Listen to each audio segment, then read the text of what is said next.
I got zeroed out my membrane, you keep calling me insane. Every single day more XRP is what I obtain. No more cash, no more cars, only QR codes. No more proof of work, we running validated nodes. This is the life that I chose. They look at the cons, I look at the pros. I'm always bullish and it shows. Now you wanna ask about XRP, I am not telling. Now you want some of my XRP, I am not selling, it's not for sale. Honestly, I just wish you well, cause I'm XRP for well. I'm XRP for life and that's forever, can't you tell? I just keep on buying while they telling me to sell. The whole world gonna be shocked when XRP break out its shell, and that's when we prevail. I'm XRP for well, I'm XRP for life and that's forever, can't you tell? I just keep on buying while they telling me to sell. The whole world gonna be shocked when XRP break out its shell, and that's when we prevail. XRP taking the lead, come equipped with institutional speed. XRP giving the go to proceed, don't listen to FUD, I know they mislead. Try to tell them but I know they don't care. ODL, no nothing compared. Back in the day I was willing to share, now I don't have any left to spare. Source some liquidity on demand, try to tell them but they don't understand. Holding my ledger right here in my hand, see the signs it was already planned. Digital economy, it's already here. I'm talking about the moon, they think I majored in astrology. Haters talking trash, I think they majored in garbology. Focus on my future, so I invest in technology. Number one is where we ranking. Come on. And if you don't have XRP, then I do not know what you thinking. This the time, this the year, this the place to be. Hold them strong all day long, doing it faithfully. Keep that negative energy far away from me. It's not our fault that we seeing something that you can't see. I got my hands on some on-demand liquidity, and I'ma hold on to it now into infinity. This the greatest wealth transfer the world will ever see. But I'm not talking, I'm about to go buy me more XRP, cause I'm XRP for well, I'm XRP for life and that's forever, can't you tell? I just keep on buying while they telling me to sell. The whole world gonna be shocked when XRP break out its shell, and that's when we prevail. I'm XRP for well, I'm XRP for life and that's forever, can't you tell? I just keep on buying while they telling me to sell. The whole world gonna be shocked when XRP break out its shell, and that's when we prevail.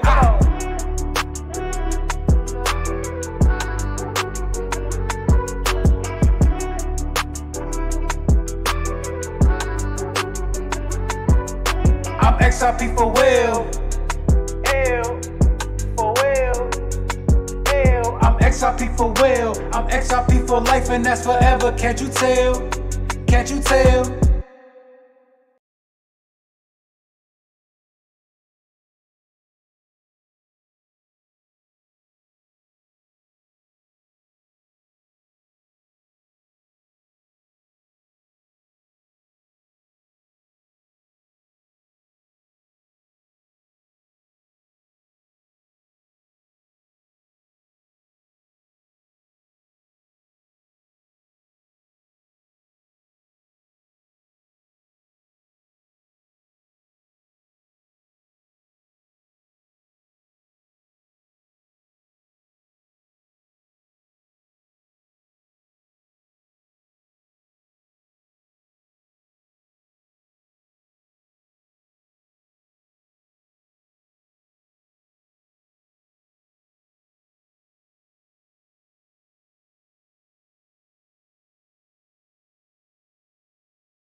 Oh my God, I forgot to unmute my channel again. Good morning, everybody. Let's start all over again. Not going to use the same words because only a psycho will do that. So, Bitcoin sitting at 41,574. You can see we dipped down into this liquidity position and we got wick straight back up to the 50 EMA on the first dip below into this liquidity of these vector candles. So, that is showing a lot of strength as long as it does not roll over and go down, because we did break out of this little ascending triangle here, this little bull flag. As long as we don't come down and touch any of these liquidity positions, this is looking very strong. XLM at 19.5 cents, coming below the 50 EMA, and then wicking straight back up to the 50. Very strong. Even though we came below it here in these last couple candles on the hourly, it's still looking very strong. And as long as XRP stays up here on this vector candle, we've only about 70% retraced on this candle, which shows a lot of strength coming down into this liquidity box, that if we hold here, we could be looking at some really nice upside from here. But other than that, I hope you guys are having a fantastic Sunday. I'm chilling right now, having a cup of coffee, waking up, feeling great actually. I've had like a headache. I don't know if it's from the computer, the ambient light. I don't know what it could be from. So I'm gonna try wearing these today to see if it helps. These are my the glasses my wife got me for when I was gaming before. So let's see if these work. I'm gonna continue to wear these and see if this little headache, because it's so sharp. Have you guys ever heard of like an ice pick headache or something like that? It's like it's so painful and it happens so quickly and goes away so quickly. So I couldn't imagine somebody who had pains like that in their head for an entire day. That would be scary. But anyway, good morning, Moonshot. Good morning, Rusty. Good morning, John 1. Lovely weather. Nice. That's what I'm talking about. Well, here in upstate New York, it is beautiful. Let's take a look at Bitcoin. Let's move Bitcoin up so you can see we are holding these vectors, aren't even dipping into them. So as long as we stay up here, we're looking very, very good, because we broke out here. We came up to the 42,500. It's just a slow walk up. That's really what it is. It's just a slow walk up, and we are looking really good. XRP, XLM could break out at any second. I honestly don't think we're going to dip low. I just don't have that feeling. See, before, when market makers were crushing people who were going long, see, then I would say, okay, yeah, we're probably going to drop all the way down to 50 or 40 cents because they just want to liquidate everybody and just punish anybody who goes long. But now, I think since we've been in an uptrend for a while, I think the opposite happens. I think people are going to gear up for shorts, and we're just going to continue higher. That's what it looks like. That's what it feels like. The bullish news coming out every day for cryptocurrency is just perfect. Honestly, perfect. Could not get any better. We'll keep you here on XRP for a while. So I was looking into Hedera Hashgraph, and the things that I'm hearing, because I did just watch the new Bearable Bull video, and I agree that it's a good crypto, and they're doing some huge things. 2 billion transactions, right?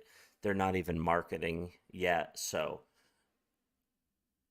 But I would expect more than a 10x out of something so amazing and then getting into the top 10, as he said. So a 10x, I mean, when you're holding on to something like XRP, where hundreds of dollars are in the future per token, per coin, I should say. And remember, let's get into the difference between token and coin. A coin is something that has its own blockchain. A token is a crypto that's created on a blockchain. So if it's an ERC20, it's a token. If it's an XRP, it's token. So XRP would be a coin, Ethereum would be a coin, Bitcoin would be a coin, Solana would be a coin. That's the difference between tokens and coins, real quick. But Hedera Hashgraph, just expecting like a 10x, it's not really that interesting. I mean, Bearable Bull got into it at a little over a penny. He's made like a 17x out of it so far. More than that because of where it went to already.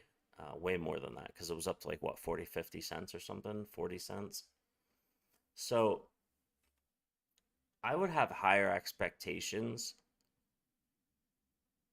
but a 10x is really not that huge when you think about it. When you think about the people who are making 1,000, 2,000x, when you're thinking about people who are making hundreds times your investment for ROI, it doesn't sound that appealing. So that's not where I want to put my money. I want my money in XRP. I want something where we're going $30, $40, $50 to $120, $200 to $400, thousands of dollars per coin. See, that's where we want to go. That's where we want to go. All right. I don't even know if these are helping. Let me take these off. I got to take these off. So, because I was thinking about taking half of my XLM and investing it into Hedera, but I thought of everything and I was like, wait a minute. I've been riding this out for 13 months. I know the history of XLM Stellar Lumens. I know how strong it is at this baseline at 20 cents, 18 cents. Hedera Hashgraph, it's not that strong at this baseline. XLM's been doing this for a long time. XLM was at 50, 60s. XLM was holding 50 cents last February easily. And the fact that I was getting it under 20 cents for the past month was amazing. So I remember what that would have cost last year around February. Hedera got up 40, 50. Let's take a look real quick. So here's XLM, right? Actually, let me open up a new one. I want you to check this out. Max Payne, what is up, man? Let's get into this real quick.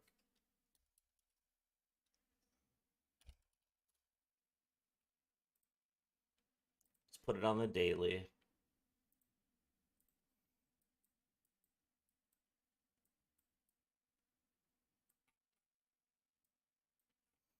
All right, look at this. So here's before 2020 back in October, right? Down 2 cents. And here we are, January 2020 at 1 cent even. Okay, this thing came up to 33 cents in March of last year, and then it went all the way up to 58.5 cents, right? And then came straight back down to 18 cents, 20 cents. See, this is so new. When you look at XLM, Stellar Lumens, when you look at XLM, check this out. Let's go to I wanted to use Coinbase. Let's use Coinbase. Check this out. Let's use Coinbase. So we go back, you can go all the way back to the last bull run where we didn't even touch it, 93 cents. And if you go before that, 2017, I mean, you're looking at a fifth of a penny, 0.002. And then it went to 6.5 cents. That's a 30x. Then it dipped down in September to a penny and went all the way. It did a 93x, ladies and gentlemen. Or if you've been holding since before there, it did a 270 times your money.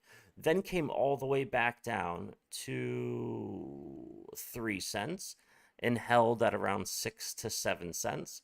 And then last year, when we got into this, right before I started making crypto videos, this thing shot up and was holding at 50 cents.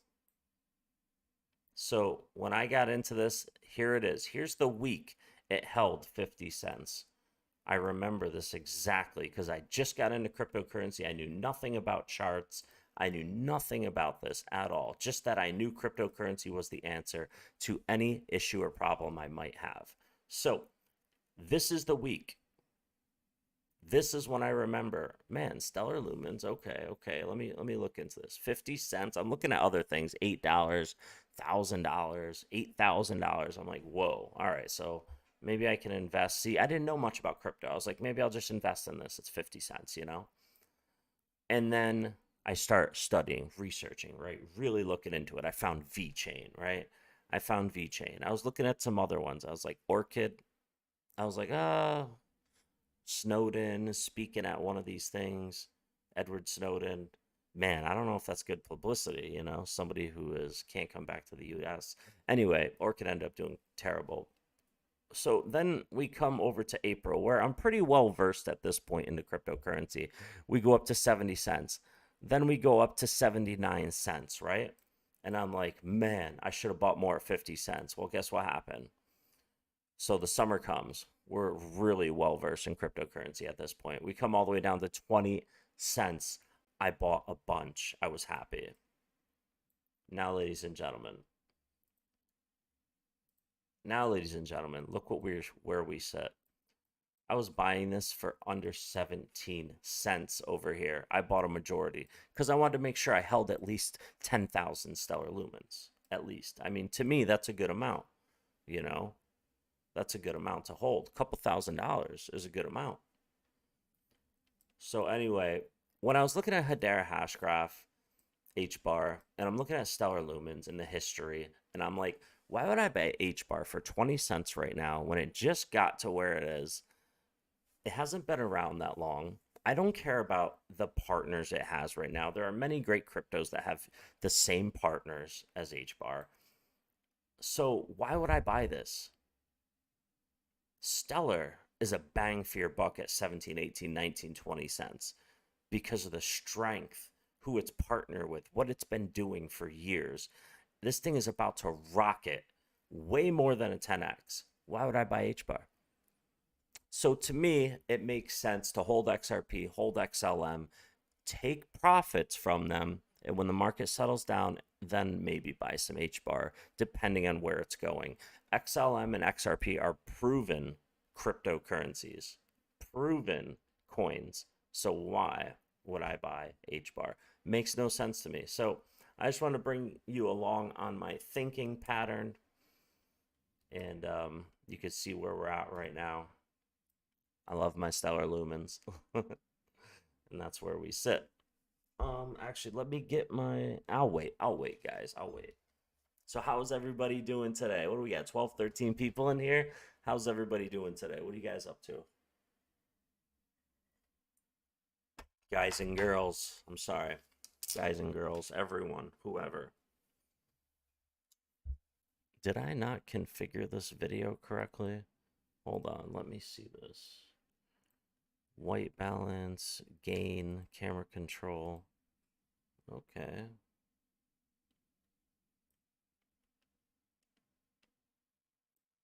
You turn that down a little bit. All right, that's a little better. How's everyone doing, man? Talk to me.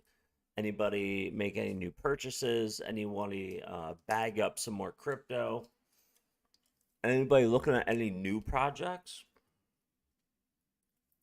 Anything different?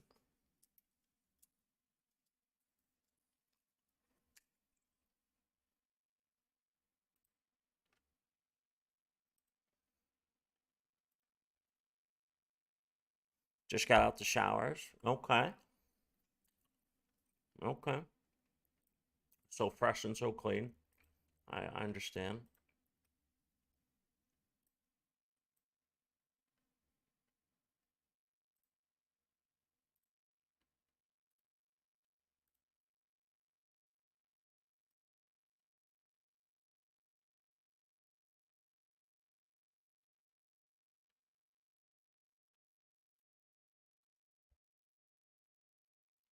I think 9.5 cents is the best price I'll be able to get WADs pay at if I want to buy it.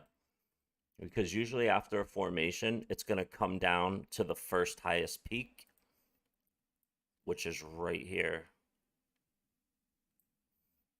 That's usually where the retrace comes in. 5 Elliott waves down, then you peak and you go back up to go higher.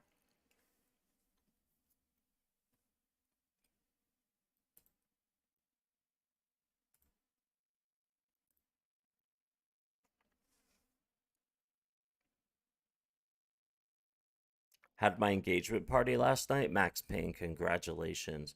John 1 Freeman, gold. Okay. Rusty Nuts messing around with. I don't even know what that is. I don't even know what that is.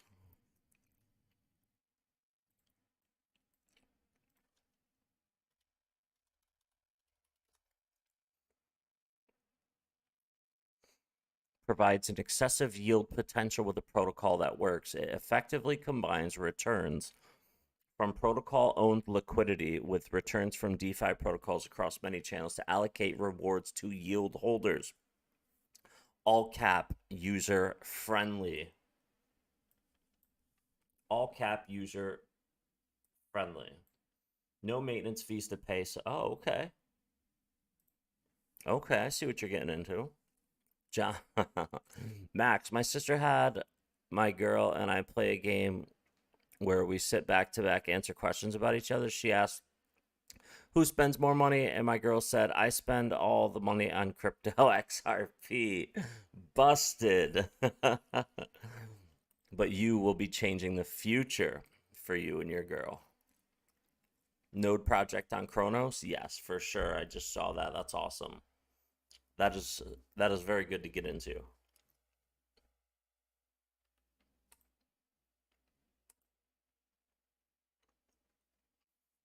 That's why I love doing this stream, man. Because when I come here, I get to talk to people who are looking into investments, good projects, and I'm not talking to people just about, puppy pictures or what's going on locally or the latest friend that overdosed or that's why I love being here, everyone. I love talking about the future. I love feeling or not feeling, being sober and just doing this, man. This feels so good. So thank you guys for being here. Because there's too much drama out in the world. Facebook with all the bullshit. I never go on Facebook. Everyone that's still doing the same thing in their life. Oh, I love being here where we're all ready to change and look at the difference the future has coming for everyone.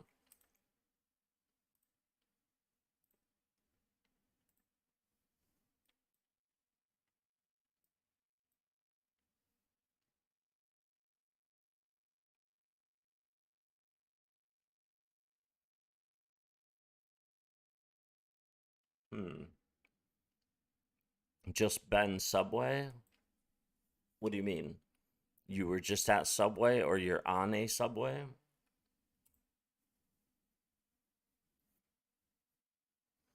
I do have some cash that I need to get in the bank. Hold on one second.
All right, we're back. We back.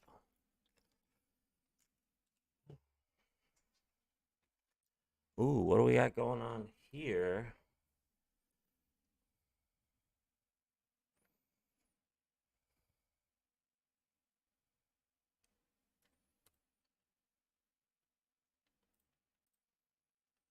Keep an eye on it.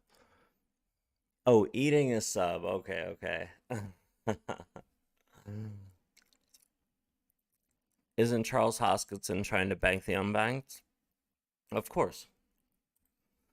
Of course he is. They listen, they all claim the same thing. But XLM was the first one to really have this slogan out of the cryptos. So IBM WorldWire project is to bank the unbanked. Charles Hoskinson is claiming the same thing. So anyone that's looking to do peer-to-peer is banking the unbanked when it comes to cryptocurrency.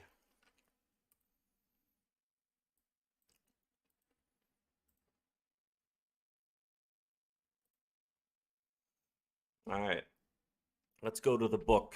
Let's go to the Bible.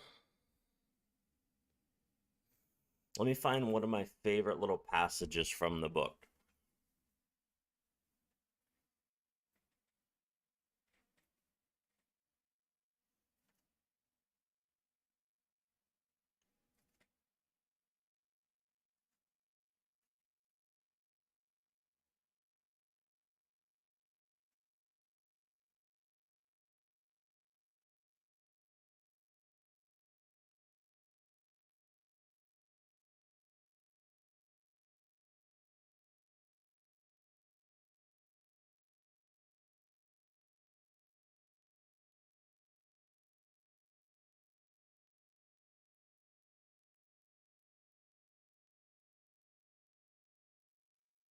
Before I quote something from this book, just understand that change is something you need to be very comfortable with, not only in the world, but in finances. Mainly, change is a big part of everything, life. Get comfortable with change.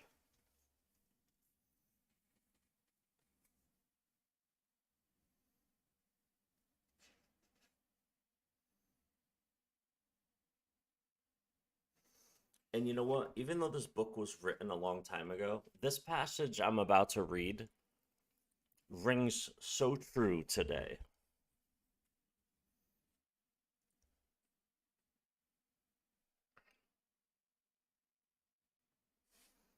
I'm going to start a little above where I want to read, okay? In my personal experience, your financial genius requires both technical knowledge as well as courage. If fear is too strong, the genius is suppressed. In my classes, I strongly urge students to learn to take risks, to be bold, and to let their genius convert that fear into power and brilliance. It works for some and just terrifies others. I have come to realize that for most people, when it comes to the subject of money, they would rather play it safe. I have had to field questions such as, why take risks? Why should I bother developing my financial IQ? Why should I become financially literate? And I answer, just to have more options. There are huge changes ahead in the coming years. There will be more people, just like the young inventor Alexander Graham Bell. There will be 100 people like Bill Gates and hugely successful companies like Microsoft created every year all over the world. And there also will be many more bankruptcies, layoffs, and downsizes. So why bother developing your financial IQ? No one can answer that but you. Yet I can tell you why I myself do it. I do it because it is the most exciting time to be alive. I'd rather be welcoming change than dreading change. I'd rather be excited about making millions than worrying about not getting a raise. This period we are in now is a most exciting time, unprecedented in our world's history. Generations from now, people will look back at this period of time and remark at what an exciting era it must have been. It was the death of the old, the birth of the new. It was full of turmoil, and it was exciting. So why bother developing your financial IQ? Because if you do, you will prosper greatly. And if you don't, this period of time will be a frightening one. It will be a time of watching some people move boldly forward while others cling to worn out life preservers. Land was wealth 300 years ago, so the person who owned the land owned the wealth. Later, wealth was in factories and production, and America rose to dominance. The industrialist who owned the wealth, today, wealth is in information, and the person who has most timely information owns the wealth. The problem is that information flies around the world at the speed of light. The new wealth cannot be contained by boundaries and borders as land and factories were. The changes will be faster and more dramatic. There will be dramatic increase in the number of new millionaires. There also will be those who are left behind. I find so many people struggling today, often working harder simply because they cling to old ideas. They want things to be the way they were, and they resist change. I know people who are losing their jobs or their houses, and they blame technology or the economy or their boss. Sadly, they fail to realize that they might be the problem themselves. Old ideas are their biggest liability. It is a liability simply because they fail to realize that while the idea or way of doing something was an asset yesterday, but is a liability today. And yesterday is gone. One afternoon, I was teaching how to invest using a board game I had invented. It's called Cash Flow. As a teaching tool, a friend had brought someone along to attend the class. This friend of a friend was recently divorced, badly burned in the divorce settlement, and was now searching for some answers. Her friend thought the class might help. The game was designed to help people learn how money works. In playing the game, they learn about the interaction of the income statement with the balance sheet. They learn how cash flows between the two and how the road to wealth is through striving to increase your monthly cash flow. From the asset column to the point that it exceeds your monthly expenses. Once you accomplish this, you are able to get out of the rat race and onto the fast track. As I have said, some people hate the game. Some love it. Others miss the point. The woman missed a valuable opportunity to learn something. In the opening round, she drew a doodad card with the boat on it. At first, she was happy. Oh, I love the boat. Then her friend tried to explain how the numbers worked on her income statement and balance sheet. She got frustrated because she had never liked math. The rest of her table waited while her friend continued explaining the relationship between the income statement, balance sheet, and monthly cash flow. Suddenly, when she realized how the numbers worked, it dawned on her that the boat was eating her alive. Later on in the game, she was also downsized and had a child. It was a horrible game for her. After the class, her friend came by and told me that she was upset. She had come to the class to learn about investing and did not like the idea that it took so long to play a silly game. Her friend attempted to tell her to look within herself to see if the game reflected her in any way. With that suggestion, the woman demanded her money back. She said that the very idea that the game could be a reflection of her was ridiculous. Her money was promptly refunded and she left. Since 1984, I have made millions by doing what the school system does not do. In school, most teachers lecture. I hate lectures as a student. I was soon bored and my mind would drift. In 1984, I began teaching via games and simulations, and I still rely on those tools today. I always encourage adult students to look at games as reflecting back to them what they know and what they need to learn. Most importantly, games reflect behavior. They are instant feedback systems. Instead of the teacher lecturing you, the game is giving you a personalized lecture, one that is custom made just for you. The friend of the woman who left later called to give me an update. The book is called Rich Dad, Poor Dad, Lucky by Robert Kiyosaki. The friend of the woman later called to give me an update. She said her friend was fine and had calmed down. In her cooling off period, she could see some slight relationship between the game and her life. Although she and her husband did not own a boat, they did own everything else imaginable. She was angry after their divorce because he had run off with a younger woman, because after 20 years of marriage, they had accumulated little in the way of assets. There was virtually nothing for them to split. Look at, real quick, check this out. In less than 10 words, assets and virtual were in the same column. Virtual assets, digital assets. It's pretty cool. Anyway, their 20 years of married life had been incredibly fun, but all they accumulated was a ton of doodads. She realized that her anger at doing the numbers, the income statement, balance sheet came from her embarrassment about not understanding them. She had believed the finances were the man's job. She maintained the house and did the entertaining. She handled the finances. She was now quite certain that in the last 5 years of their marriage, he had hidden money from her. She was angry at herself for not being more aware of where the money was going, as well as for not knowing about the other woman. Just like the board game, the world is always providing us with instant feedback. We could learn a lot if we tuned in more. One day, not long ago, I complained to my wife that the cleaners must have shrunk my pants. My wife gently smiled and poked me in the stomach to inform me that the pants had not shrunk.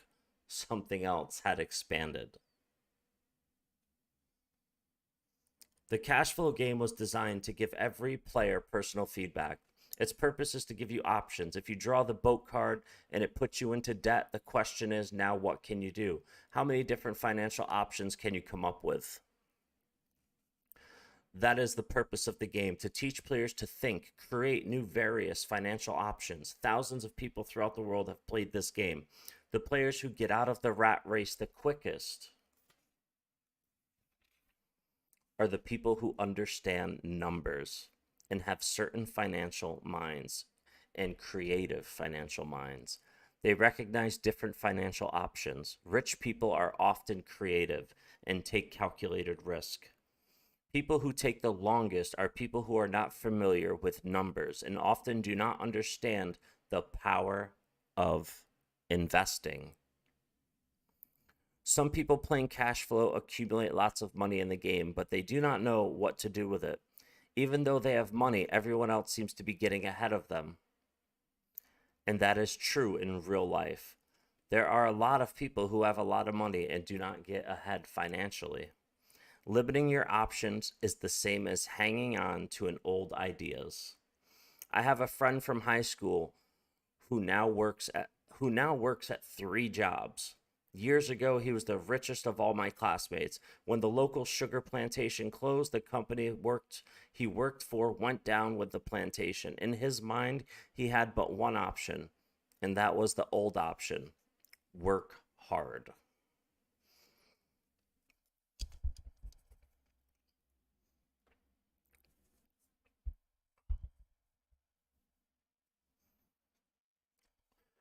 The problem was that he couldn't find an equivalent job that recognized his seniority from the old company. As a result, he is overqualified for jobs he currently has.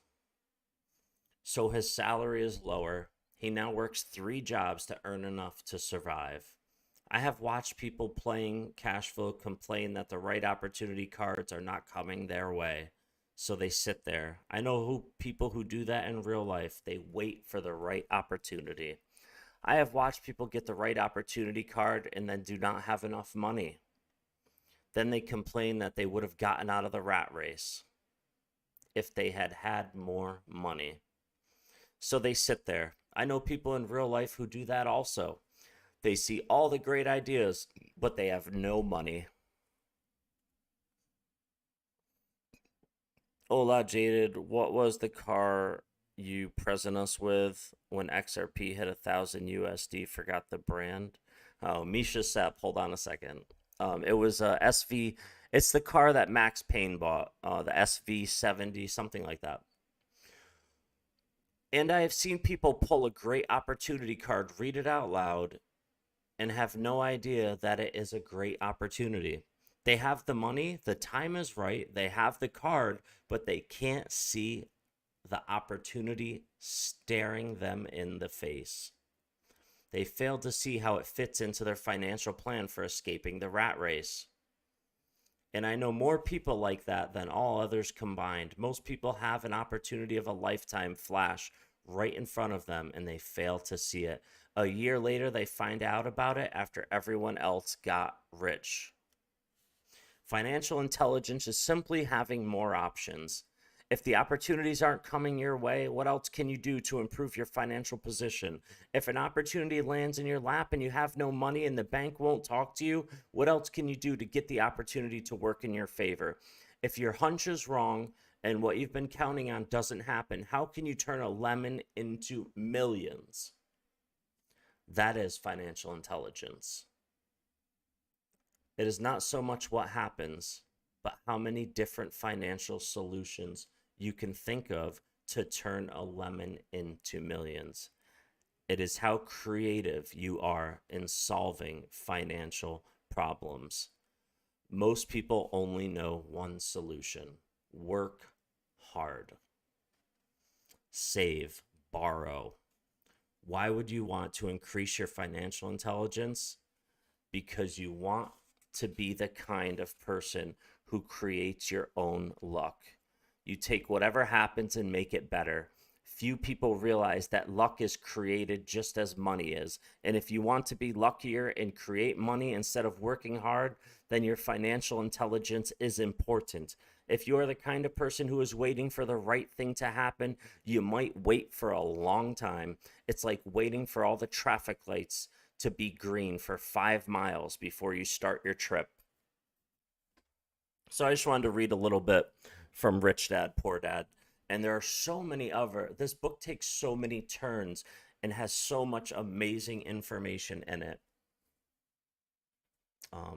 But the key and the point is grow your financial intelligence, grow your financial IQ, learn about money, learn about debt, good debt, bad debt, and be okay with change. You must be okay with change.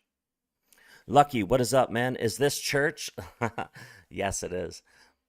I work, but off at this, I enjoy it with my dogs and paid. Guys, understand this is not about any individual person here. This is not about someone who works a job or created a job for themselves, which they call a business or a company. This is not about that. This is about improving your financial IQ.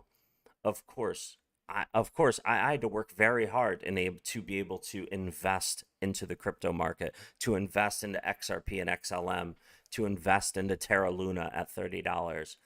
Of course, I had to work hard for my money, but the goal is to get us to where we do not have to work hard. Increase your financial intelligence. Increase being able to see an opportunity that someone else might not see. That is the goal. Yeah, but I have 128,000 XRP and Corona crisis hit us hard in Spain, and now the war and inflation nearly bringing me selling XRP to survive. Now nearly all our salaries is for gas, electric bills, 4 times up. Misha Sepp, I know people, a couple people, who don't have any more crypto. They do not have any more invested because they sold it all to get by in the last 4 to 6 months in life.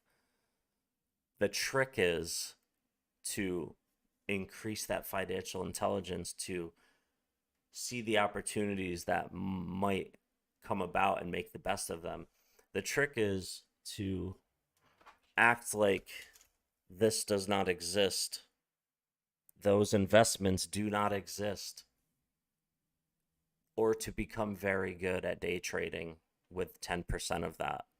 So if you take 12,800 XRP, 10% of that and you learn how to day trade correctly, well, you've just made a great investment. And I'm not talking about leverage trading.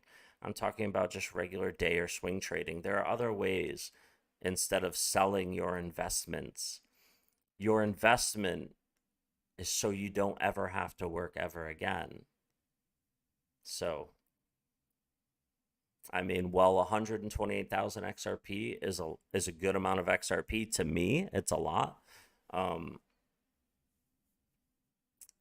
don't know. Set a number to sell and set a number that you will not sell until it explodes. So I really hope that you hang on to a good amount of that, because if you're holding that much, you are used to a certain type of beautiful lifestyle. So if you want to keep that lifestyle and never have to work again, I would have to say that it would be very smart to put a certain amount of that away and never ever touch it until these numbers explode. Of course, this is not financial advice.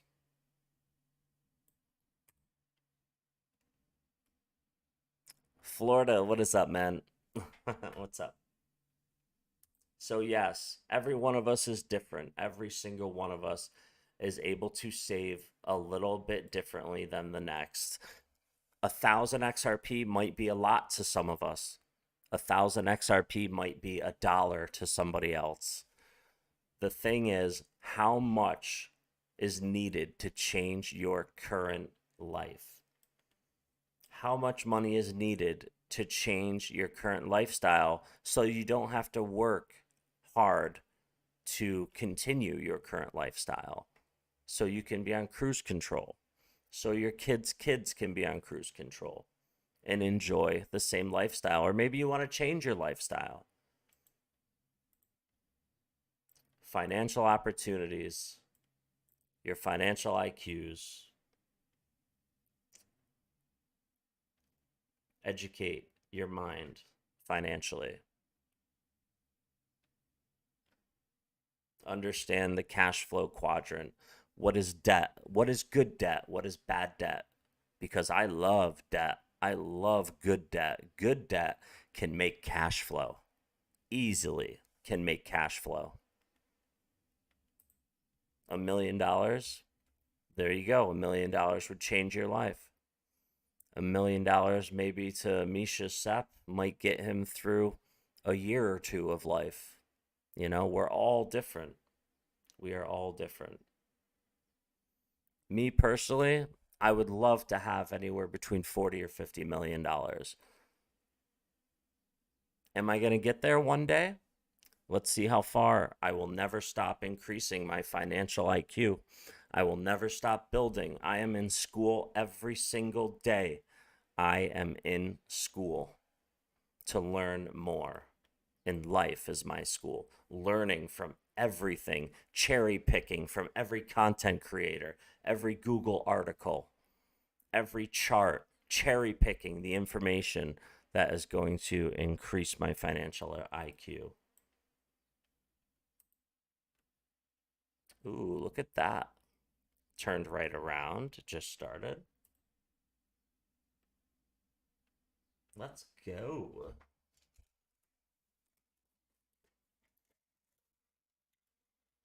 Oh, did you guys know that liquid, like you guys know, like gummy vitamins or gummy stuff is like the worst you can take to be in your it doesn't really get in your system well. And then like the regular powder, the pills that you know, like Tylenol or aspirin, the hard pills that dissolve when you swallow them, that gel, liquid gel is the best type of pill for vitamins or anything to get into your system.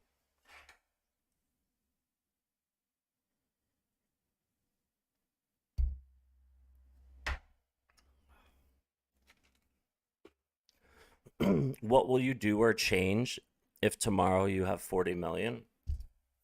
Well, if tomorrow I have 40 million, then the first thing I do is sit down with my wife and draw a cash flow quadrant. So we draw the four squares and we figure out where we're going to put it all, because number one, we need to make sure that it's insured wherever it goes. So why you wouldn't put $250,000 into a bank that only insures up to $100,000, you're pretty much giving them permission to fuck you for $150,000. You pretty much are. So we would have to figure out where that 40 million is best put.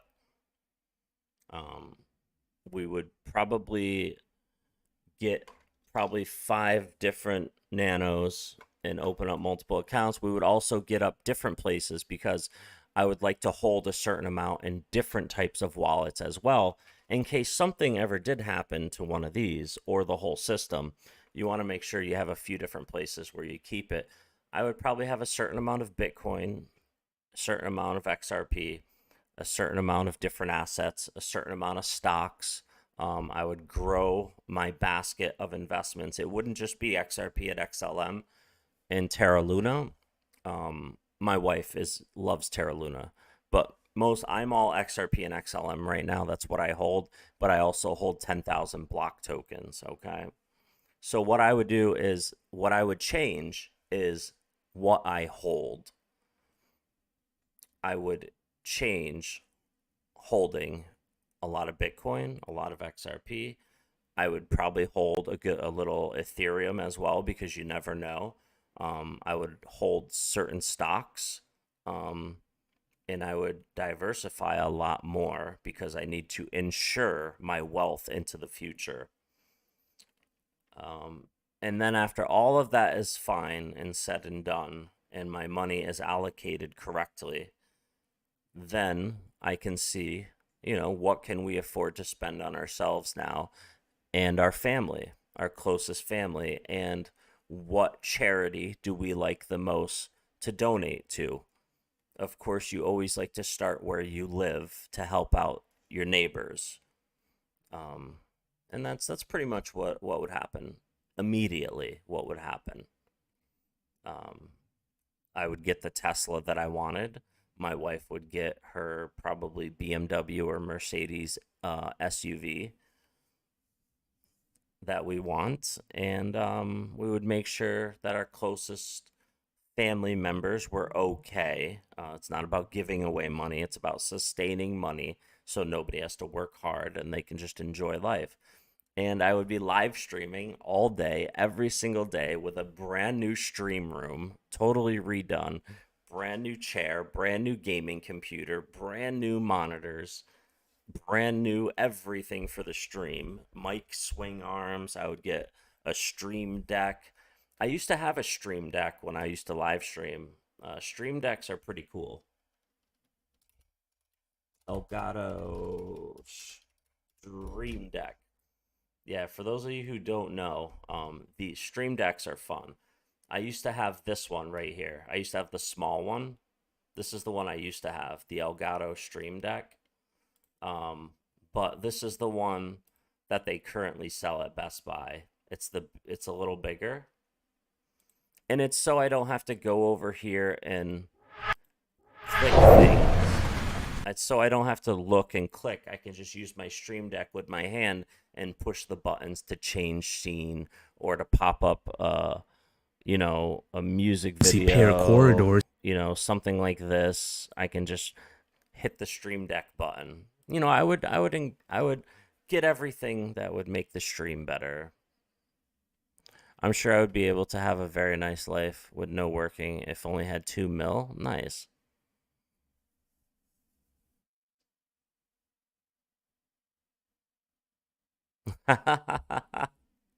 You know it, Misha Sepp. Yes, we have to go to Max Payne to figure that one out.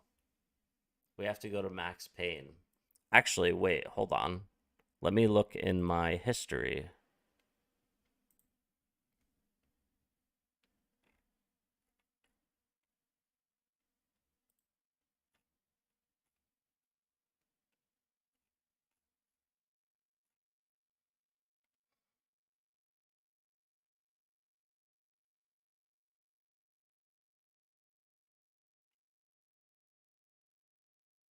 Hmm. It was a few days ago, wasn't it? Wasn't it a few days ago?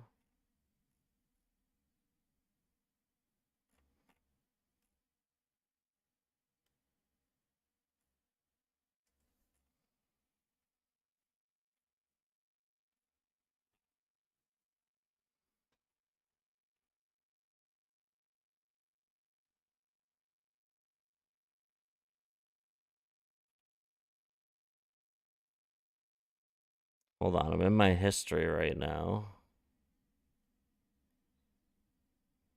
Hmm.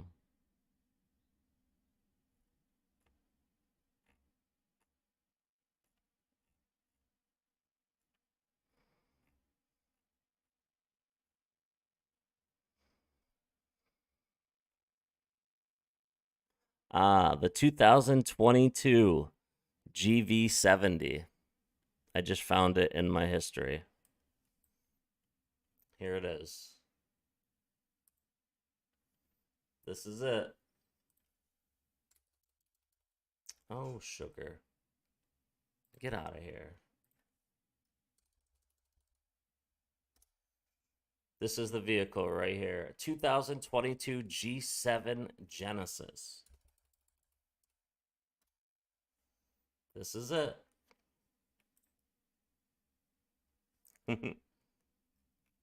What the hell is that? Well, anyway, this is it. Beautiful. Beautiful car. 2022 G7 G70 Genesis. Oh, damn. I gotta get XLM back up here now. JB, check Insta. Sent you something funny. All right, bro. There we go. XLM Stellar Lumens. Let me check Insta.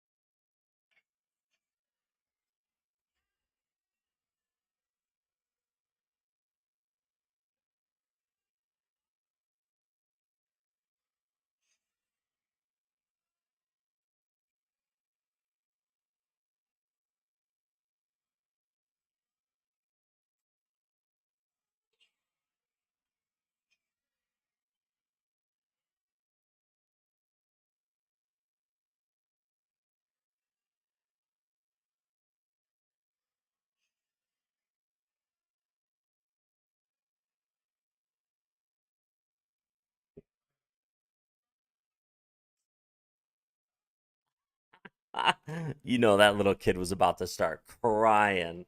You guys want to see what he showed me?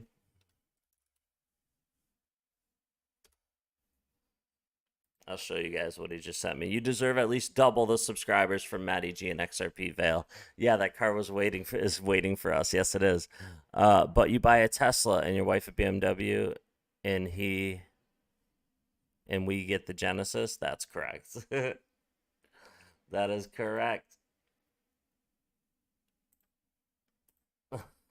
You ready, guys? Yeah, it ain't gonna do nothing. Okay, where's you looking at? Walk towards you. Here. Okay.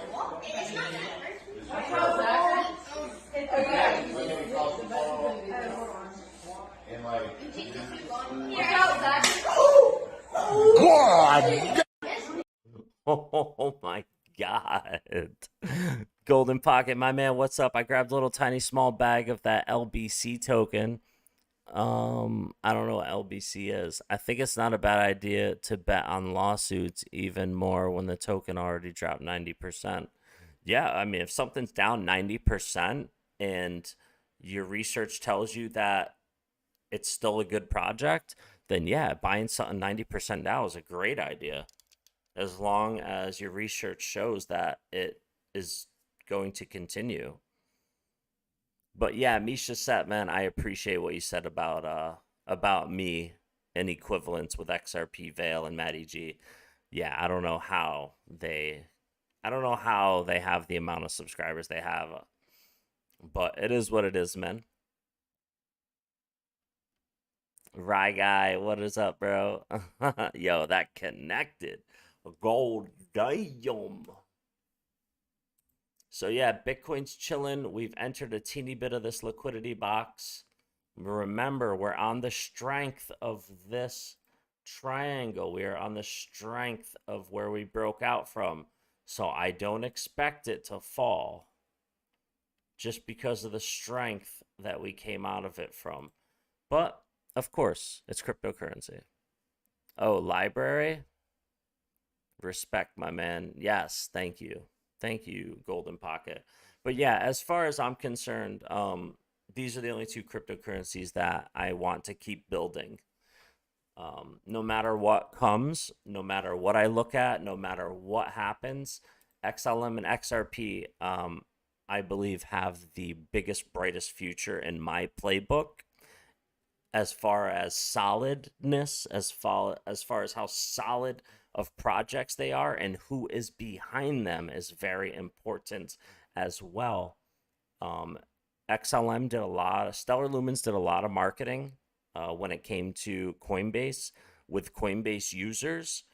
They gave away $10, I believe, of XLM to anybody and everybody that did it, that took the little quiz. They've given away the most out of all cryptos that have done stuff like that on Coinbase. So their marketing is there. And we all know XRP, Ripple and XRP have not stopped getting more great news. They have been in the spotlight. So yeah, I will continue to build my XLM Stellar Lumens and XRP. I don't have time for anything else.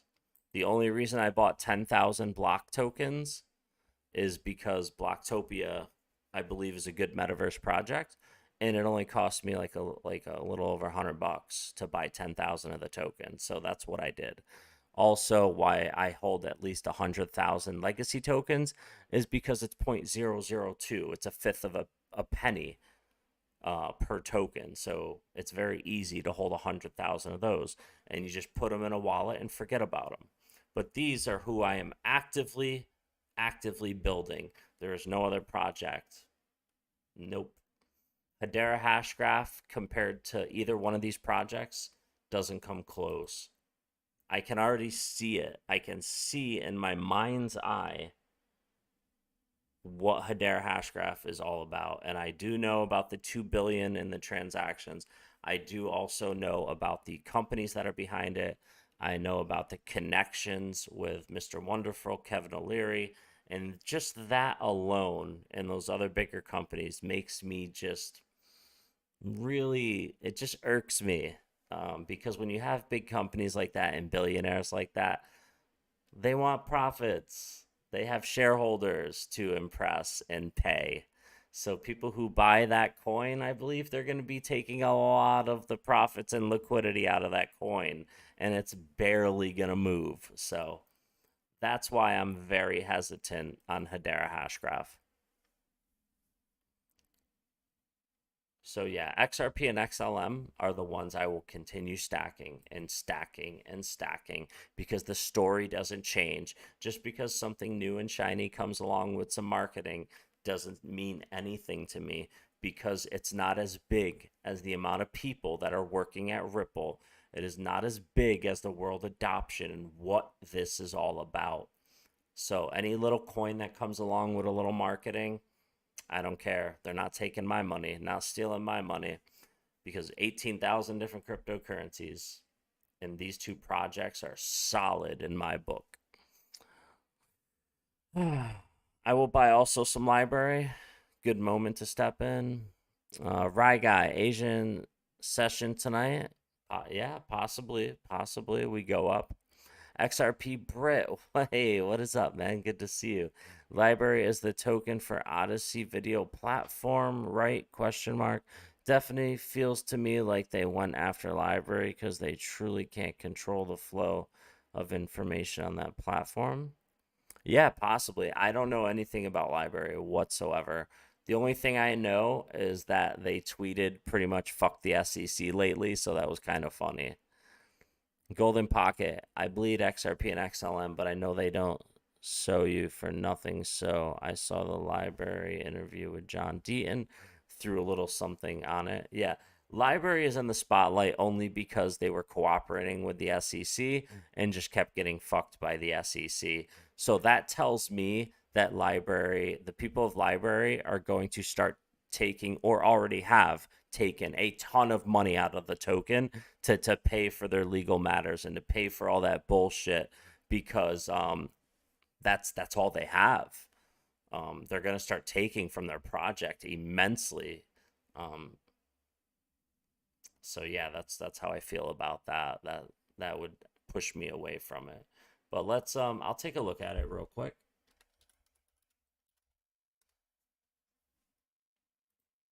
What is it? LBRY.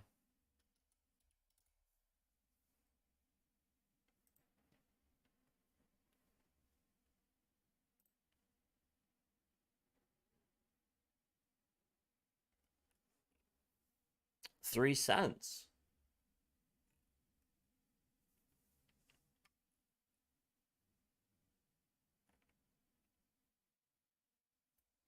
Jeremy Kaufman created Library Credit as a content hosting platform without any central authority.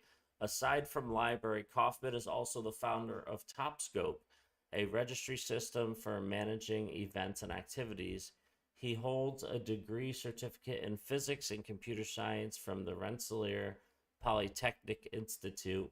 Another library co founder is Alex Grintzweig. Before Library Credit, Grintzweig designed and managed system architecture for SaaS companies. At Library, he is responsible for technological development and overseeing the firm's infrastructure growth. Okay. It specifically seeks to solve some of the major problems: censorship, abuses of user privacy, unfair revenue, etc., etc. LBC tokens are a critical component of the library network.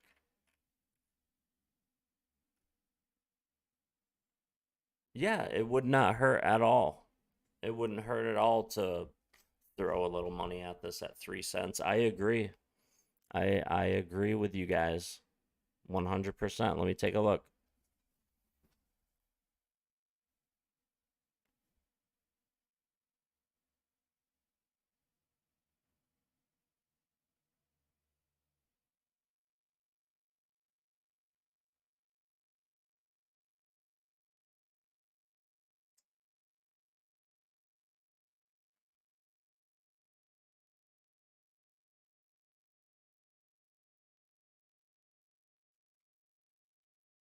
I don't see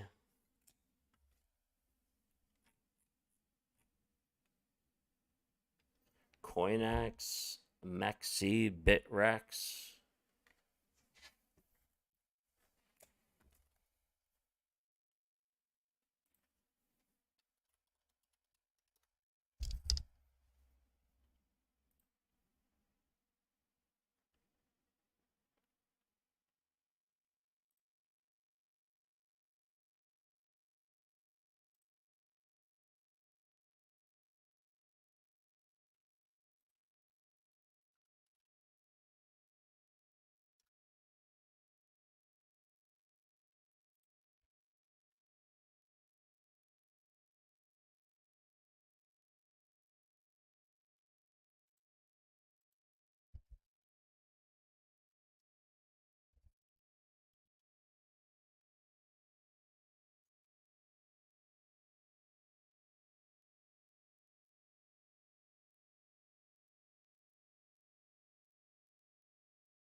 All right, I'm downloading the app Bitrex. I assuming that's where I have to use to get the cryptocurrency.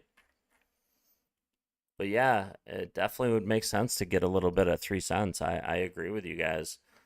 That was a good find. It never crossed my mind to look at it and see what it was because XRP and XLM are gonna get my money all the time.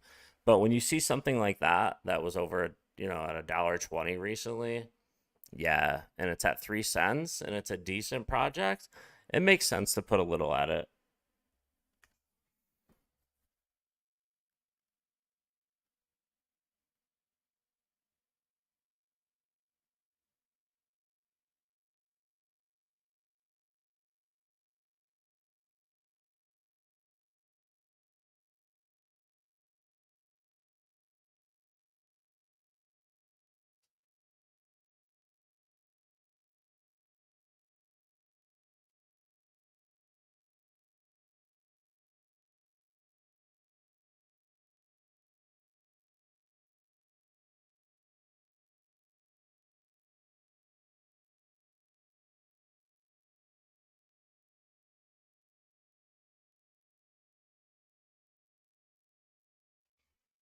I it's not even on the app it says it's on.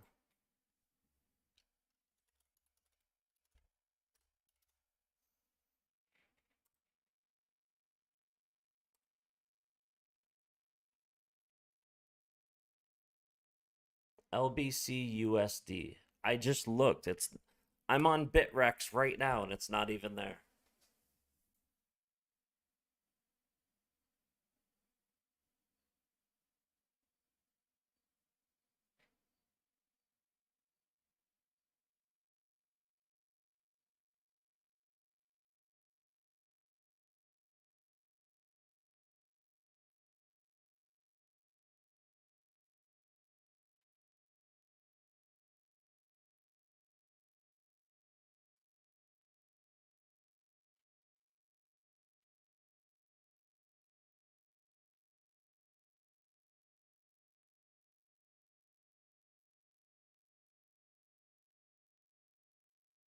It's not even on Bitrex.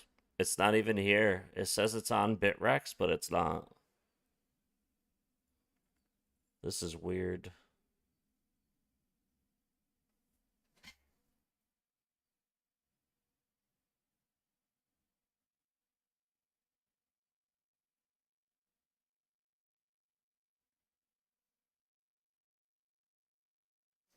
I just went through the whole Bitrex app. Nothing.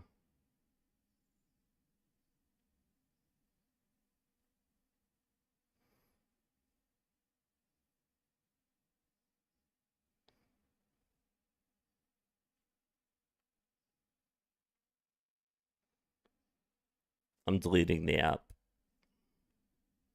Oh, I tried to buy it. Let's see what Coinex is.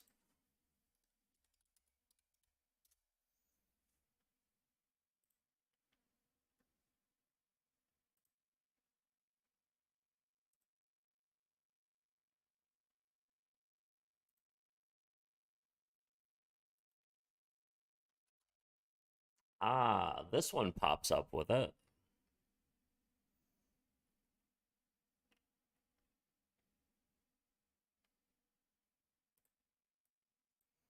I have to sign up.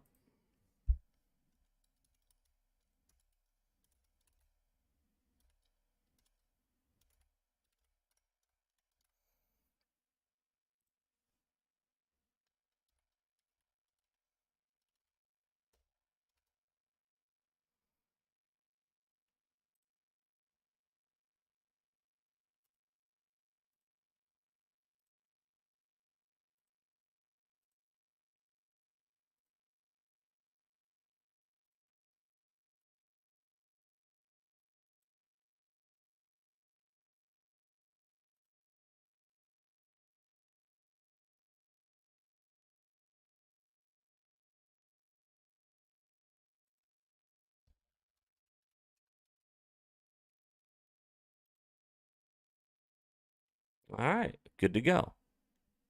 So far, so good. Deposit. Bitcoin.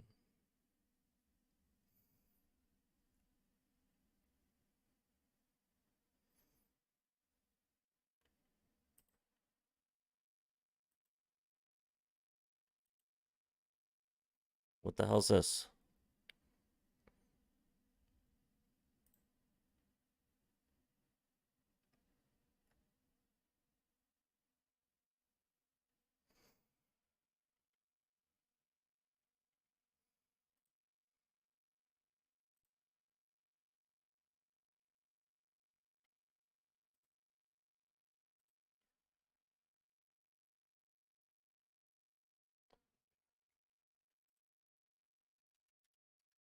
Give me 1 second, everyone. I'm setting up my CoinX account.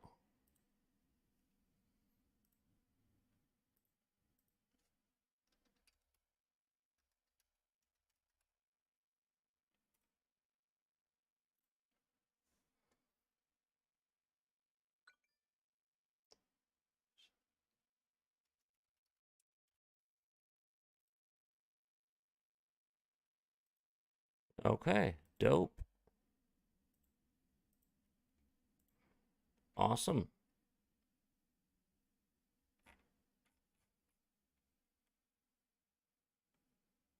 Let's see if we can deposit now. I'm aware of the risks.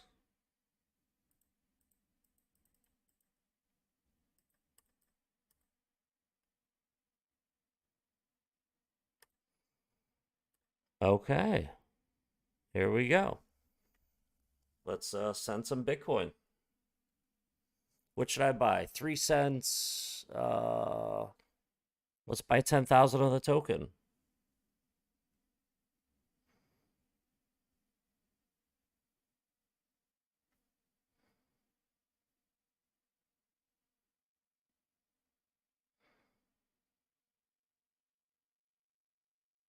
Oh, wait, no. Let's deposit some XRP.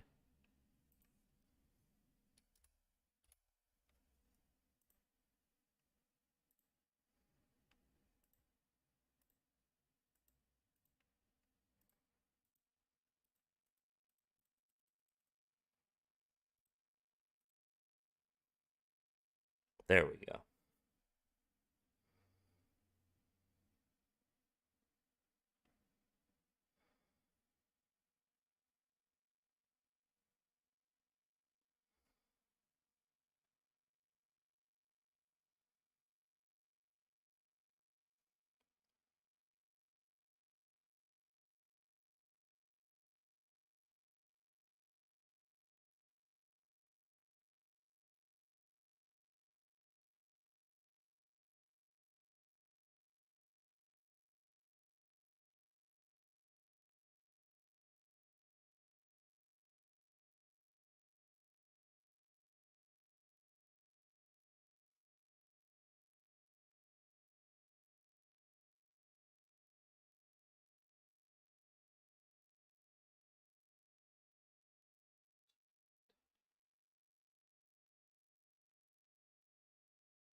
All right. So here it is. Here's my CoinX account. Asset overview. Here it is. This is my CoinX. So I am going to... Big week for XDC and WadsPay, you think? All right, we're going to pick up some LBC, ladies and gentlemen.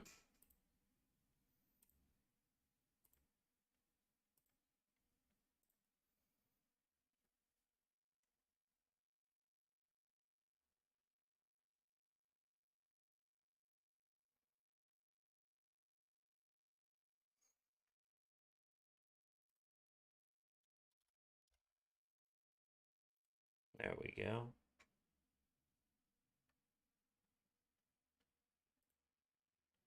Beautiful. A little retrace right here. Yeah, it looks like WadsPay could do something crazy.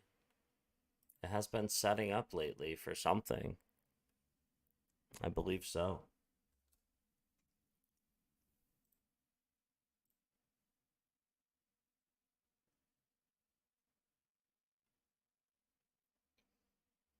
Living off dividends has never been great, or wait, has never been easier. Really? Over the last several decades, the idea of being able to live off of dividends has largely been viewed as being a pipe dream for most. With the average S&P 500 dividend stock only yielding 1.29% in December of 2021, the thought of being able to not only fund a retirement using only the proceeds from dividend payments, or even being able to retire early and live off of dividends sounds ludicrous in today's world. Looking at the historical dividend yield chart, we can see that the average dividend paid to shareholders is currently near an all-time low. Back in the early 1980s, companies used to pay significantly more dividends to shareholders, which averaged over 6%. And if we look back even further to the 1950s, companies would regularly pay dividends of over 7% or more. So the question we need to ask is, exactly how much money would you need to save in order to live off of dividends if you could only expect a 1.29% dividend yield? To use a very basic example, let's say you want to earn a pre-tax amount of... Okay, pretty cool, pretty cool. All right, let's see if my money got here yet on CoinX. Assets. Assets at deposit.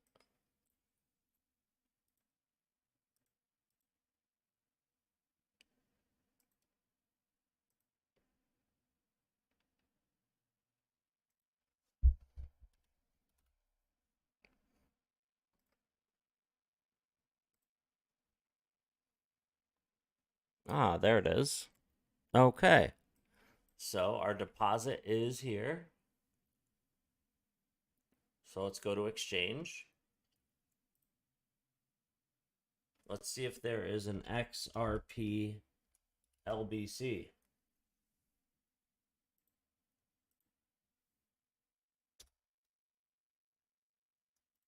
No. Okay. XRP USDC. USDT. Okay, good. Limits.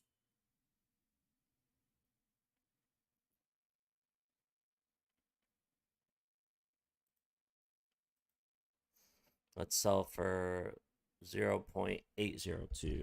0.802.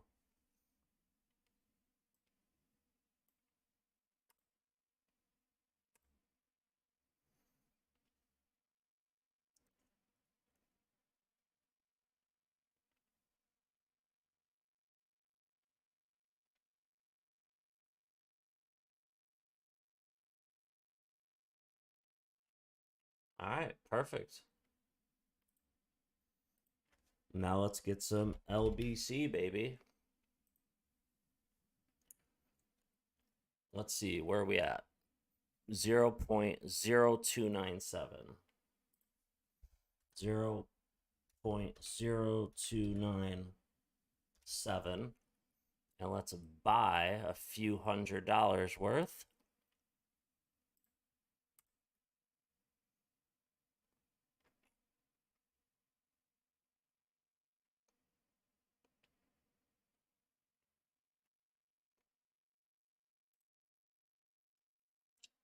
All right, let's cancel. Let's do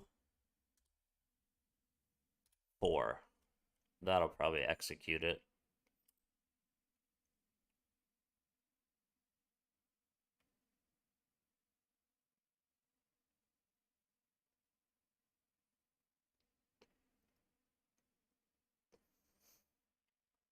Cancel.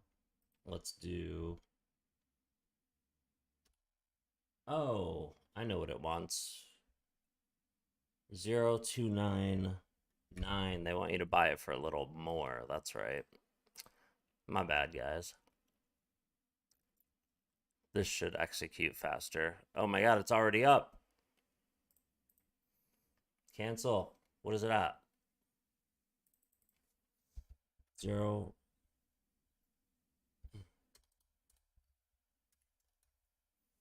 Let's just do 3 cents. Bam. All right, good. Woo. There we go. All right, good to go. Assets. Asset overview.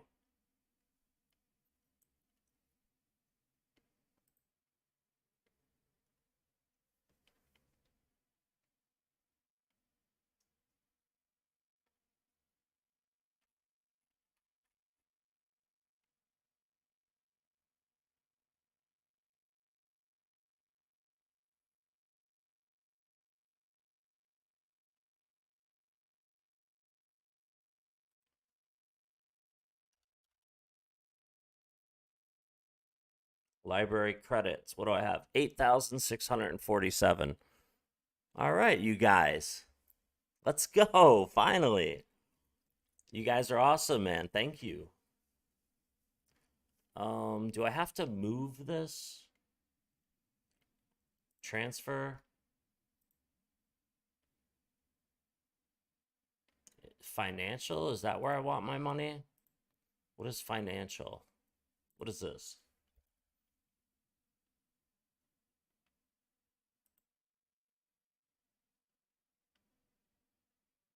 Oh, no, I'm good. All right, it can stay right where it's at. It can stay right where it's at, ladies and gentlemen. All right, let's go. Let's fucking go. All right. So we bought some library just because. You guys made a great case for it, and I had a few hundred lying around. Waiting for the NFT marketplace to reveal drop of LGBT NFT. Okay, nice. About to go bonkers. You think so? Have you checked out Zerpcraft yet? I'm tempted to grab a bit of land. I don't know. I've really been a Minecraft. Okay. No, I haven't. I don't know much about it.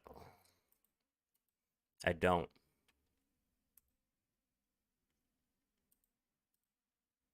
$40,000 per year in dividends, which is roughly $3,000.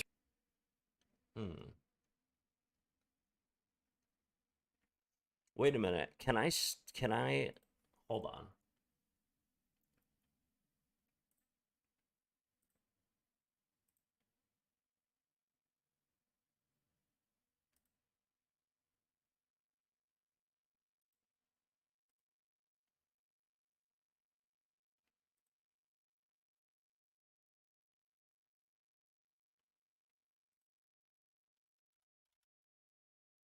Oh, you can't stake library, huh?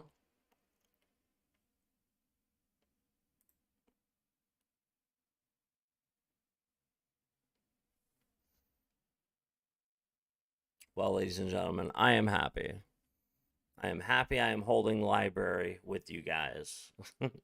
Very happy about that. Now, I would like to read another part. Zero Craft Dev was on YouTube apologizing for something yesterday. Oh, wow.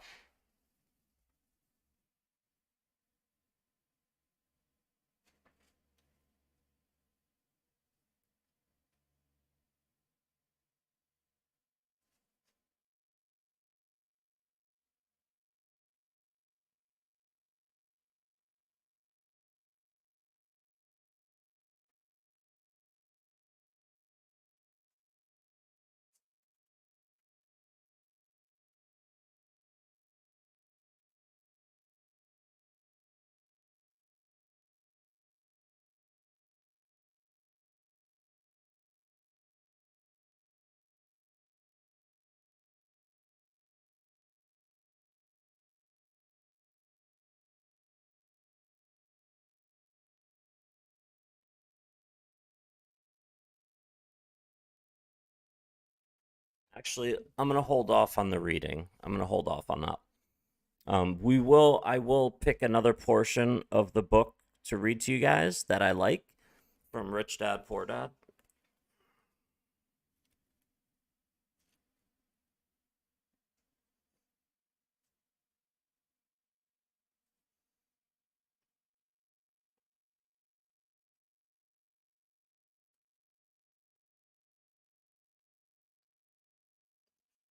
Actually,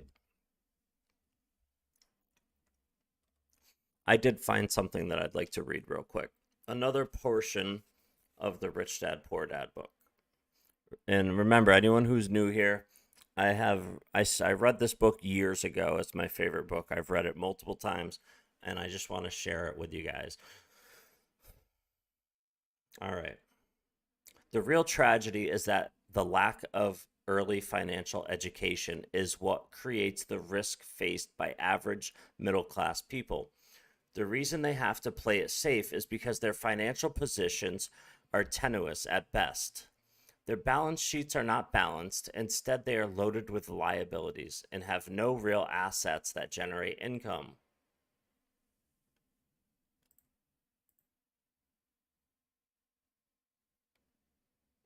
Typically, their only source of income is their paycheck. Their livelihood becomes entirely dependent on their employer.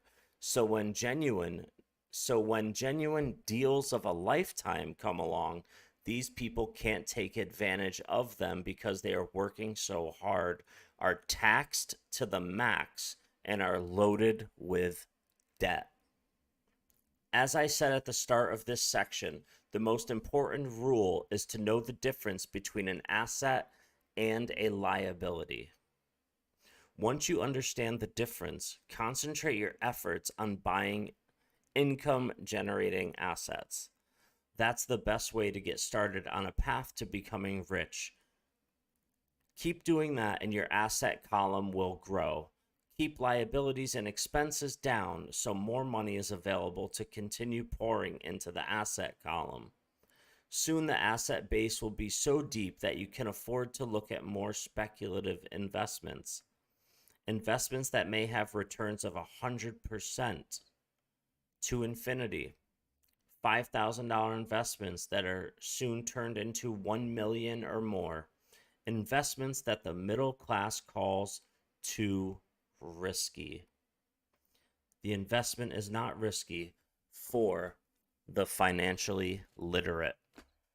There you go.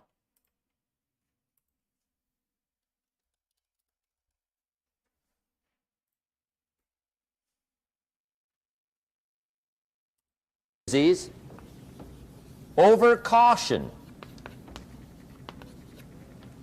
Some people never will have much. They're too cautious. Yeah, it's right. Education is so you follow rules and become a robot.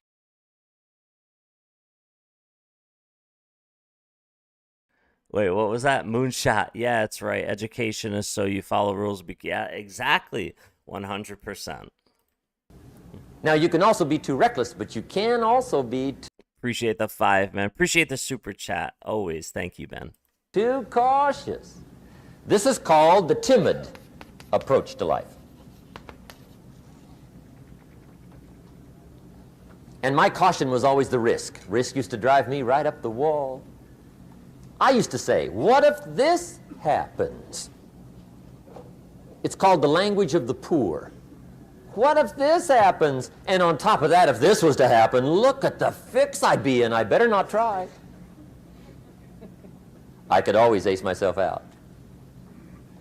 Then I'll tell you what changed my whole life when I finally discovered it's all risky. The minute you were born, it got risky. If you think trying is risky, wait till they hand you the bill for not trying. If you think investing is risky, wait till you get the tab for not investing. See, it's all risky. Getting married is risky. Having children is risky. Going into business is risky. Investing your money is risky. It's all risky. I'll tell you how risky life is. You're not going to get out alive. That's risky. The Englishman says, well, if that's the way it's going to work out, let's give it a go. Right, that's what it's for. Give it a go. Somebody says, yeah, but I'm looking for safety and security. Fine, then huddle in a corner. We'll cover you with a sheet, bring you 3 meals a day. And we'll protect you, feed you, look after you, care for you. We won't let anything happen to you. And you'll probably live to be 100. The guy said, well, yeah, I'd live to be 100. But what a way to live. Right. What a way to live, safe and secure. Don't ask for security. Ask for adventure. Better to live 30 years full of adventure than 100 years safe in the corner. And see, it's not important how long you live. What's important is how you live. There you go, ladies and gentlemen. There you go. What better video to follow up with a reading from Rich Dad, Poor Dad than It's All Risky.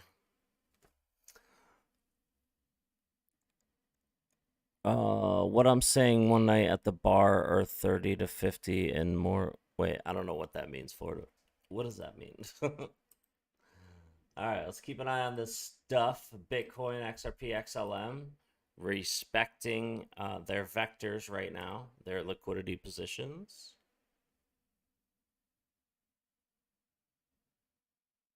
Moonshot.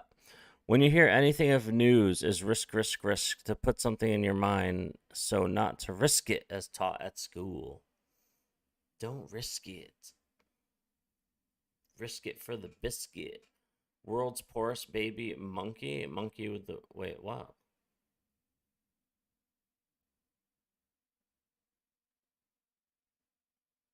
Aw, little monkey. Outrageous players' names. Oh, Jesus. Guinea pigs avoiding the claw.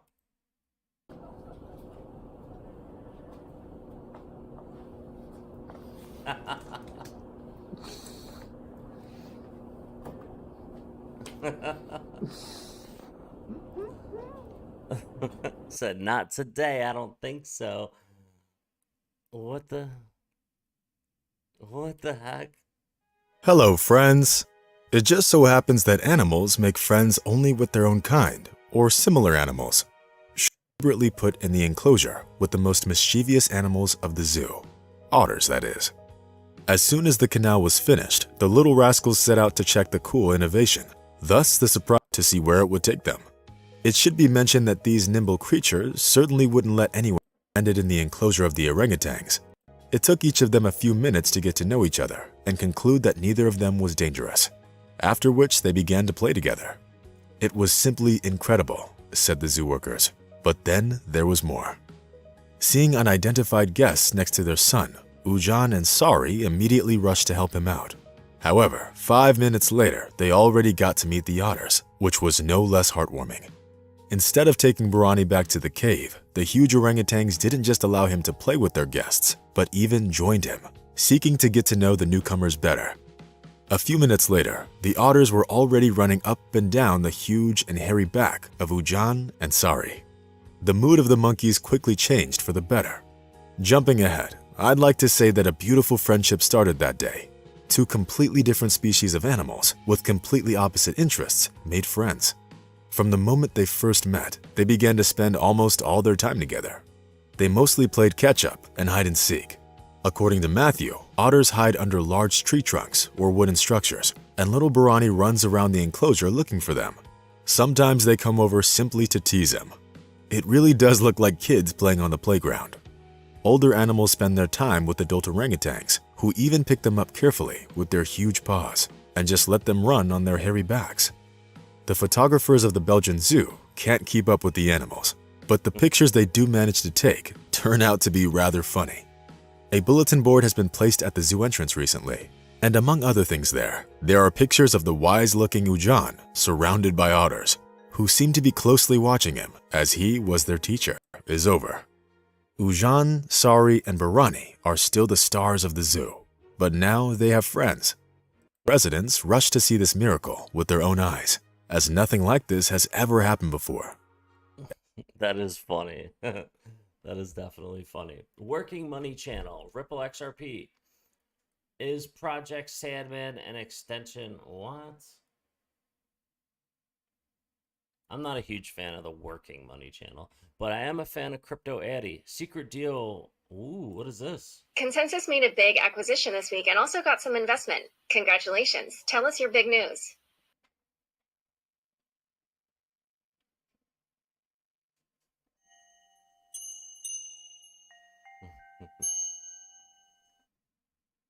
Hey, everybody. Hey, everybody. It's Eddie from Tokyo. This is your cryptocurrency update, and it is a short with a little bit of fluff.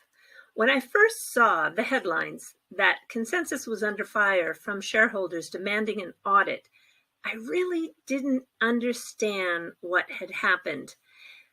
So first, we really need to be sure that we understand what was publicly being said by Joe Lubin back in August 2020. Have a listen.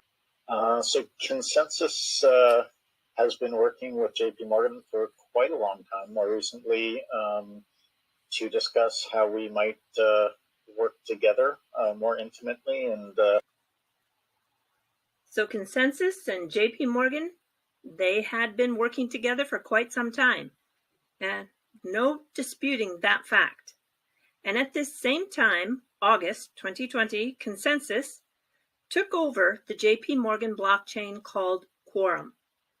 And they would assist them with their JP Morgan coin, a stable coin that is backed by the US dollar. And as you see here in this next clip, they have a shared roadmap. What's interesting is that the details of this Quorum deal were never disclosed. I always wondered, was there any real exchange of money? So the Quorum team is heavily engaged with us for at least a year to facilitate. I'm going to listen in with you guys. I'm going to go make my wife a coffee because she's about to wake up. So I want to make sure she has a hot coffee when she wakes up. You guys listen. I'll be listening with you while I'm downstairs. I'll be right back. Transition, and we're working together on a shared roadmap that we've defined and will continue to define together. Just a couple of weeks before this interview, on August 14th, we now know that Joe moved 2 properties of Consensus, the Ethereum wallet MetaMask and Infida. Infida is a premium subscription service of developer tools that was really created to bootstrap many of the projects for Web 3.0. Infida, in Japanese, is short for infrastructure. It's a borrowed word from English, which is so often done, and then shortened, Infida. Now, these 2 properties were put into a new entity called Consensus Software Incorporate, CSI. And, well, as you can see, Joe was short on details in this interview when asked to elaborate, but he did smile when he said that he'd received a significant strategic investment from JP Morgan and that they would be a sizable client. You hear it again, that they are working intimately together. In addition, JP Morgan has made a significant strategic investment, and JP Morgan is a sizable client of Consensus. I can't say much more of a detailed nature about that right now, but we are working intimately with those people. Yes, it's shocking. The deal, called Project North Star, was not told to more than 50% of the Consensus shareholders. And it is also shocking to learn that JP Morgan now owns a significant portion of Ethereum's critical infrastructure. Those shareholders who were left in the dark, they are making serious allegations of self-dealing. Lubin is now facing a multi-billion-dollar audit as the shareholders claim that the board breached its fiduciary duties. Because Joe Lubin is a majority shareholder of both those companies, such a transaction, this dual representation, is in general invalid under Swiss law and considered to warrant special scrutiny in the United States. So the transfer of assets, I'm talking about MetaMask and Infida, is expected to be void under both Swiss and US law.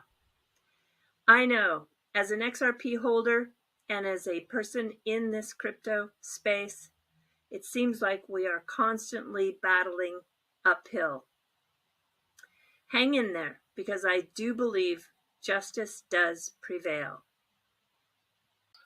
Now, if that transaction was illegal, then unfortunately all of those parties have invested in a company that does not own the intellectual property that it claims to. What we want to see, someone's been ripped off here. Either it's the people who have invested in Consensus Software Incorporated, or it's the original shareholders. And Joe Lubin needs to make these people whole.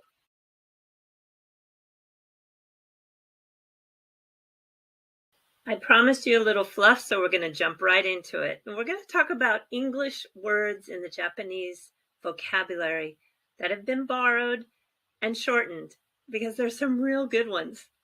So, starting with Sutaba, that is Starbucks. Makido, or Maku, that's McDonald's. Kenta is Kentucky Fried Chicken. Smaho, that is smartphone. Pasacon, personal computer. Combini, convenience store. And now here are 3 where I want you to try to guess what they are and write them in the comment section. Aisu, Depato, Amefuto. Give it your best shot. All right, everybody, do take care. Sayonara for now. Bye-bye.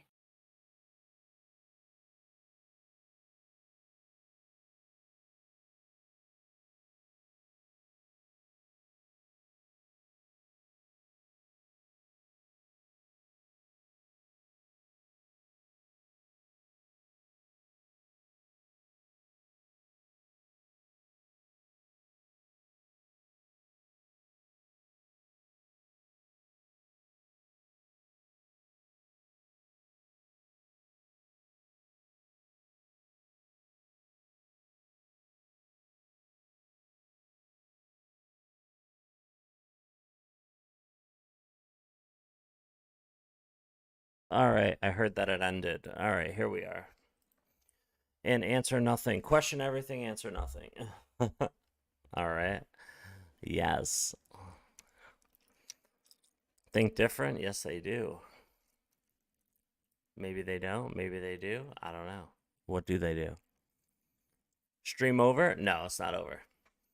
All right, so we hit 19 cent 2. I got a little green push. Let's see. We do have what looks like, let's see, 1, 2, 3, 4, 5. So we do have 5 Elliott waves. Let's see if that's enough.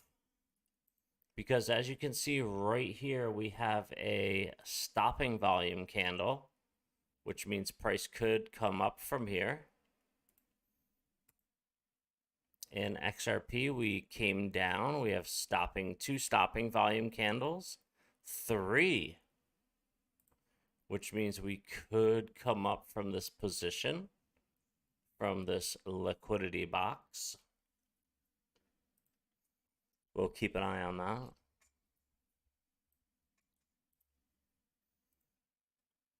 Now that I have my 8,600 library tokens. Let's take a look at library one more time.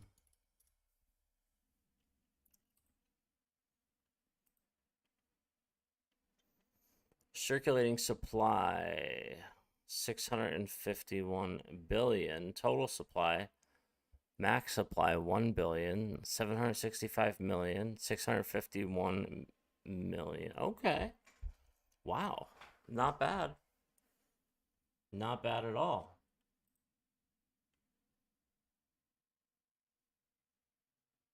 Wow, this was up to 40 cents. Huh.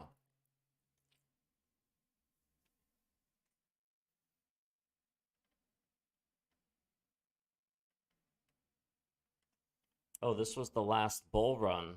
The last bull run, 2018, this was at $1.23. And just recently, in April 2021, pretty much a year ago, like 12 months ago almost. This is like a little more than 12 months ago, but less than 13 months ago. We came up to like 41 cents, maybe 40, 41 cents. We have yet to barely do anything. And we have been sitting at 3 cents for a very long time. So, wonder what's going to happen with this. I would assume that we have not had any real growth because the money they've been putting into litigation. And here's the last 12, a little over 12 months. You can see we went to 40 cents. The last 3 months has been 4 cents down to 2 cent 8. So 3 cents is a great place to get it. This is a decent place to get it, 100%.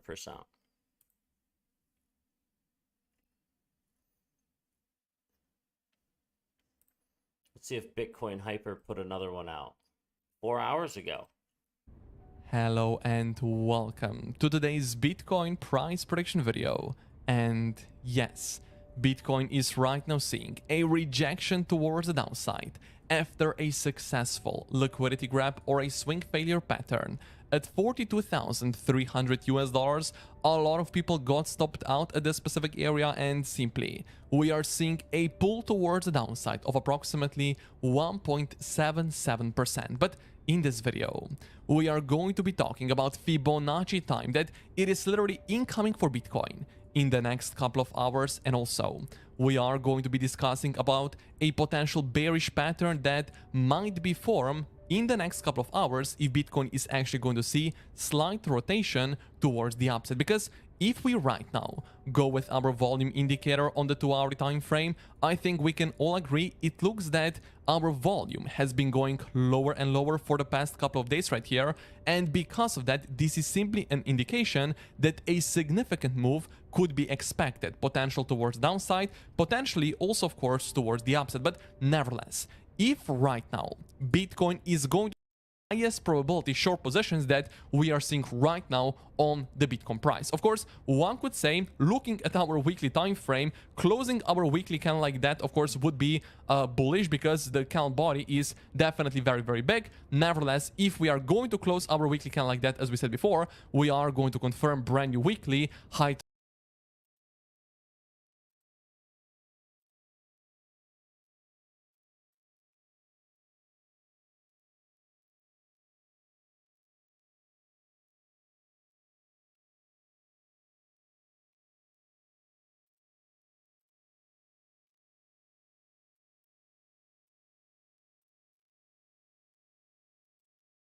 term time frame level of support right here.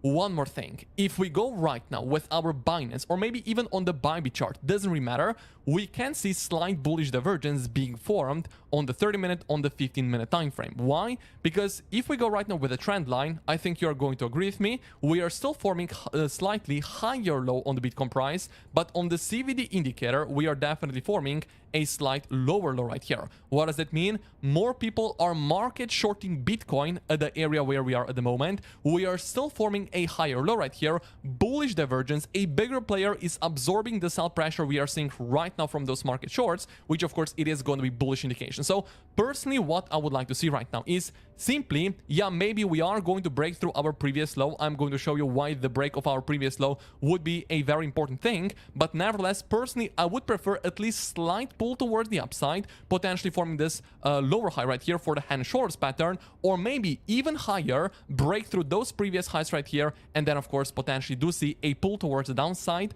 on the Bitcoin price. Before we talk about why this area of support for Bitcoin is an important level, and before we talk about our indicators, if you would like to trade Bitcoin and Ethereum with us, there are insane free bonuses to be had on Bybit. Say if Bitcoin is right now trading in our horizontal range, we can definitely say that our bottom of the range is going to be at this area, 41,500, 41,400 US dollars, aligning of course also with our previous high. So this right here is a local level of support. Because our previous lows are right here, people are setting stop losses below the low. It is liquidity zone approximately at this area, and of course, as we said before, this is going to be an area of our 50 exponential moving average on the 1-hour time frame. So I would simply say like that. If we are potentially interested longing Bitcoin, day trade long, scalp position long, I would still say if we do see candle close above our previous low right here, if we see liquidations kicking in right here, if we see people getting stopped out towards downside, we are at the overbought area. So this right here is bearish indication if you ask me, but nevertheless, as we also said yesterday, if the price action at the moment is still looking bullish, in my opinion, there is not really any major reasons why we should be getting bearish despite seeing this bearish indication on our 4-hour time frame with a smooth stochastic RSI. On top of that, if we go right now with our MACD indicator, we are going to go with this one right here on the 1-hour time frame. One could even say higher low on Bitcoin, lower low. Yeah, it is looking, I mean, it is looking really good. It is looking good. That's for sure. Let's close the 13 EMA and let's pull up.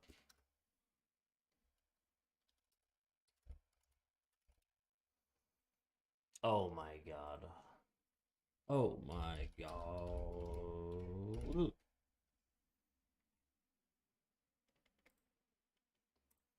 Let's take a look. Yeah, it is looking good. Bitcoin's coming down a little bit near them. And we're gonna see if we're gonna round this back up. Let's see what happens here. We're already looking good here. Multiple, it tried to come down. We printed a hammer candle. We printed 2 stopping volume candles and a massive hammer candle. And now we're getting green out of this 20 minutes into the candle. So I'm expecting to see a green dot, possibly a double green dot, double buy signal.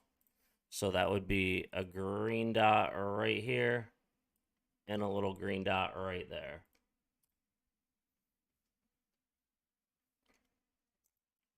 And then that is going to pull us up. XRP is already pulling up a little bit. XLM shot all the way up to the 13 EMA. Wow. All right. So let's get rid of the... Let's get rid of this and this. Because now we see what Market Cipher looks like. And let's get our 13 EMA back in here. Our exponential moving average. And we want this to be a yellow. 13 as well as yellow and thicker. Bam, there we go. Looking good. Wow, I want to keep an eye on XLM right now just to see what's coming out of this. And this is where we are as far as where we could grab some liquidity right there.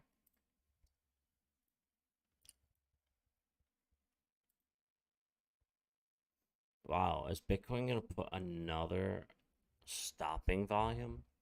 Is it going to print another stopping volume candle? That's what I want to keep an eye on right here. We got 38 more minutes to find out. XRP pushed up to almost 81 cents. We did cross the 5 EMA, did cross below the 50. However, the 13 is rounding right now.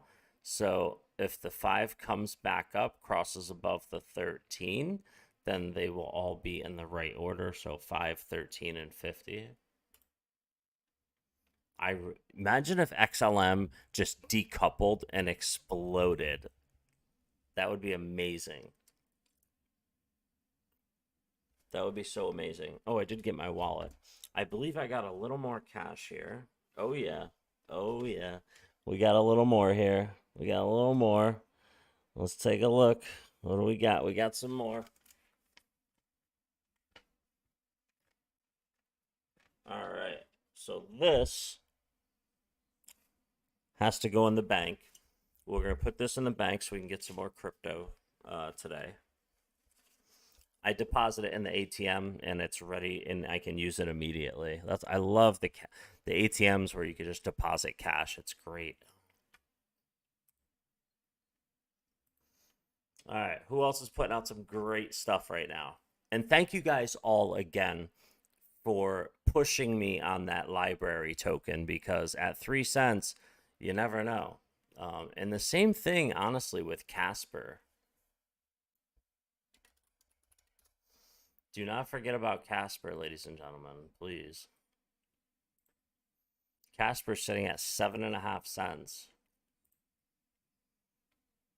And it was up to, and we're talking in 2021 in May and June, we're talking $1 or something. And it was just at, what was Casper just at? Yeah, like 5 cents. It's only up a couple pennies, so. But it does have 4.1 billion with a market cap of 300 million. So I don't know, we'll see. We'll see. A great TA. Thanks, man. Oh, you're talking about someone else has great TA. Jaded, check out Alpha Beta Soup. I have checked them out. I'm pretty sure I have.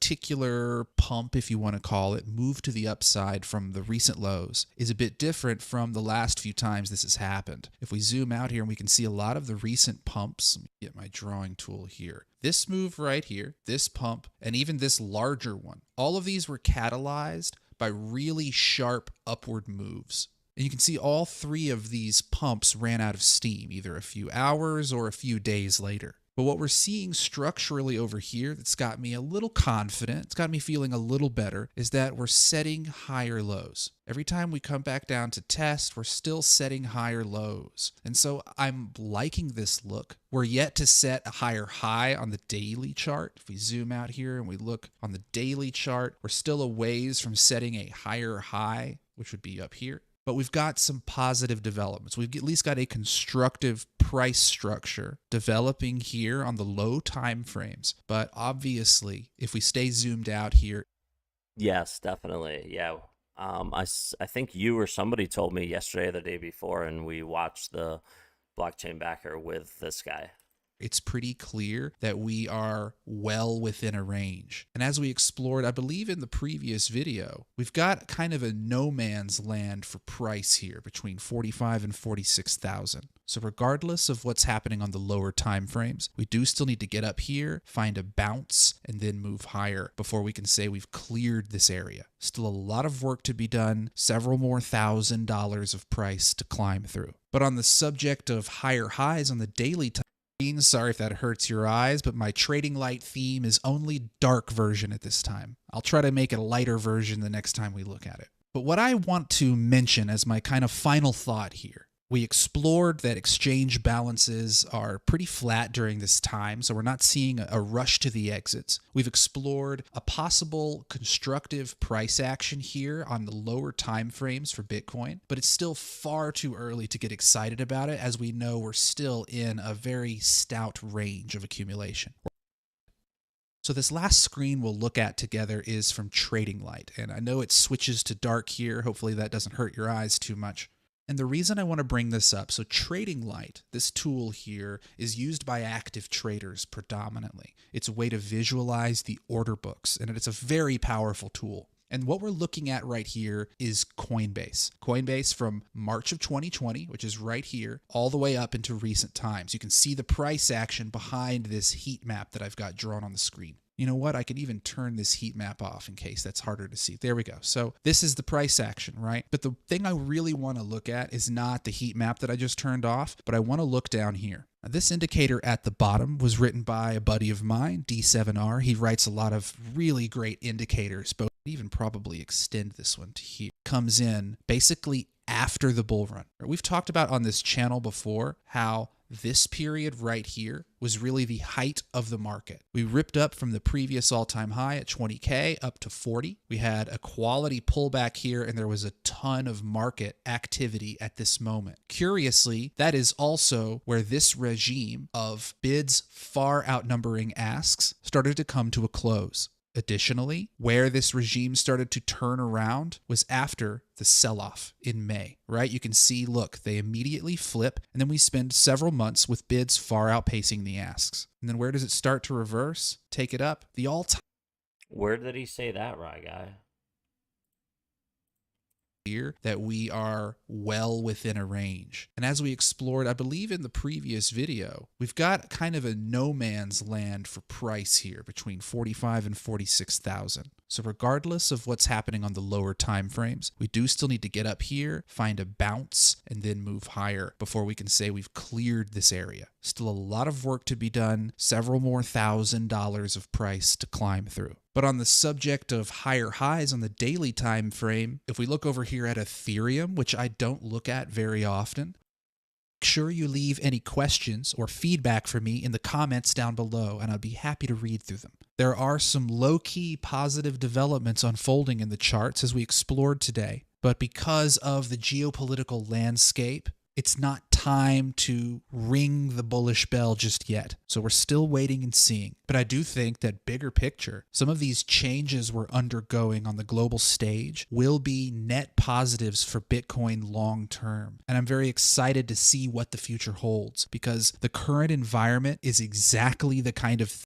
and it stems from this tweet that I posted yesterday that announced faults. And it got so bad that agreed upon single unit of exchange across the entire world. It speeds up.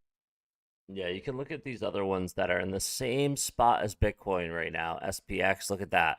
CME gap, break higher. CME gap, break higher. CME gap, break higher. And then look right here. BTC is ready for that little CME gap and then break to the upside, just like the rest of these three. Up commerce, right? It's a greasing of the skids of global economics. And when we see them now talking about selling oil in other currencies to other nations, they have essentially abandoned India about having a rupee agreement to sell resources amongst themselves. This comes on the back of the world scene.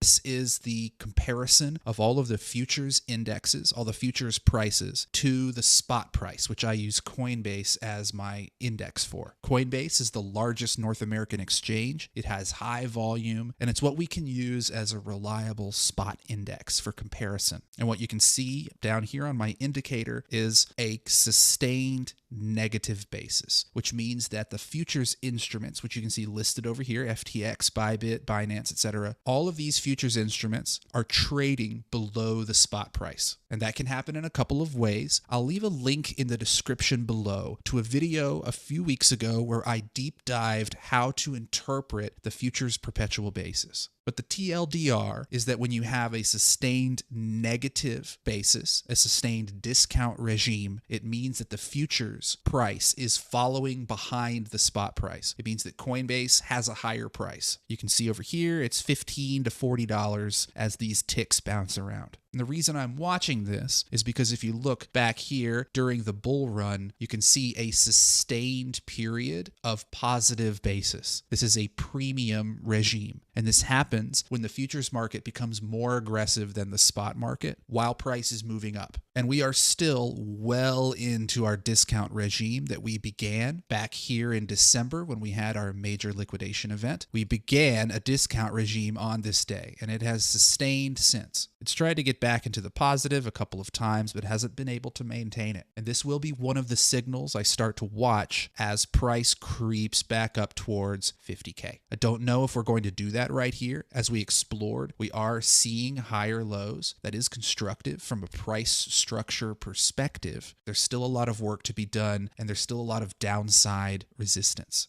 One thing I do want to touch on is the flow in and out of exchanges during this time. I may have mentioned this in a previous video, but I think it's worth touching on. And what this chart is showing is the 90-day flow of Bitcoin in and out of exchanges. Positive values mean inflows, negative values mean outflows, withdrawals from exchange. Now, the color itself is actually based on the 90-day change of price, not of exchange flows. So I did that so you can visualize frame. If we look over here at Ethereum, which I don't look at very often, we can see that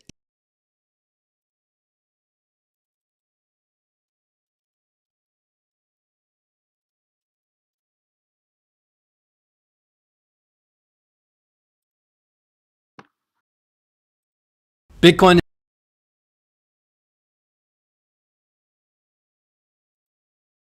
build out some teams. So I look forward to speaking with you. Now, back to the charts. So we're going to jump into this. This is the golden ratio multiplier. Every time that we fall below these zones, Bitcoin acts the exact same way. We fell below here in 2011. We acted the same way. We did the exact same things. Fast forward to 2014, when we fell below the golden ratio multiplier, we acted the same way. By the way, what is the golden ratio multiplier? It takes the 350-day moving average. It accounts for price. price and the Fibonacci, but it has a lot of tricks. So far has predicted the market tops in Bitcoin. For example, the first top you can see was at this yellow line. What this theory says is that each next top that happens after this, it's just down one color. So the next top, it's projected to happen at orange. Since we had this top and it was correct again, it says that the next top shouldn't be orange, it should be blue. So if we fast forward to 2018, the top was actually in blue. And this theory says, hey, this top was in blue, the next one should be at the purple line. And we'll get to what has happened in 2022 in a moment, but this chart has a lot of potential for helping you remove a lot of the stress, remove a lot of the agony, see the bigger picture. That's probably why you're just subscribed to our channel, but we act the same way when we're below the golden ratio multiplier. Bitcoin acts the same way every time, and that's what we're going to get to because I want to show you what's happening in 2022. 2018 and 2020, we reacted the same way. So I'm going to get to what's happening today so that you can be prepared for this next major move, because this is going to be a big one. It's probably going to catch a lot of people by surprise. Let's give a quick update on a few charts and then we'll circle back. NVT HV, still red, still bullish in the short term on the weekly. Stochastic RSI cross up, which means we still got some momentum coming into the market. We still have room to go up. Bitcoin still has some room to climb potentially in the coming weeks, and we'll get to more on that. Oh, Luna came to see you. Good girl. Aw. Who's a good girl? Mwah. You come say hi to everybody? Oh, she's such a cutie. Look at my Looney. Ah. She's so tiny. Mwah.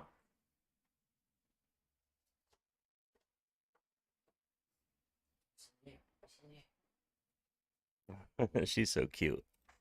In a moment. Now looking at the big picture, just to set the stage, set the tone, monthly chart, MACD cross. We had the MACD cross back in January. We covered it right here in this channel. And we said, look, after these crosses, usually we have a nice rally, which we had a 40% rally, which we were ready for, and then a crash, which we were ready for. So we prepared for the rally, check. We prepared for the crash. Check. Now what's happening next? So keep in mind, this has only happened a few times in history, 3 others, where we had MACD crosses. They've all acted the same way. We had the cross, prices rallied, and then they dropped significantly to new lows. So we'll get to that more here in a minute. But on the monthly again, stochastic RSI, this only happened 2 other times. We had this cross down below the 20 back here in January. Again, we covered it right here on this channel, so you were well prepared. And if you haven't already, hit that subscribe button. But 2 other times in history we fell below here on the monthly. So again, we're not covering the hourly, the 5-minute chart, none of that craziness, because if you take a step back, you can see the big picture and you will be fully ready for Bitcoin's next major move, which we're going to discuss right here on this video today. This stochastic RSI crossed down on the 20. It's major. It's really major. That's why we covered it at length. It's only happened 2 other times. Both times took several hundred days to recover. And by the way, after each cross happened, each cross down, we had a 50% rally and then a mega crash back here. And then we had a 48% rally and a mega crash. So we were well prepared for this cross down to have a rally. We had a 40% rally, which we were well prepared for. And then we're ready for what is to come next. The latest and greatest on the 3-day death cross. What's the 3-day death cross? If you zoom out in the history of Bitcoin, it's only happened a few other times. In 2018 was the most recently, but once we had this cross down, it was about a 50% drop in price. So we want to know what's happening next with the 3-day death cross and when it's projected to happen. All of our students have this indicator for free, which projects out when the death cross is looking to happen. And it looks like by May 22nd of this year, we're going to have our 3-day death cross unless Bitcoin rallies above this green line. We kept saying time and time again, do not be surprised if Bitcoin rallies to this green line, which would put us roughly at about 46,000. So we've been saying that for about a month. Do not be surprised if we rally up to here. Do not get overly excited because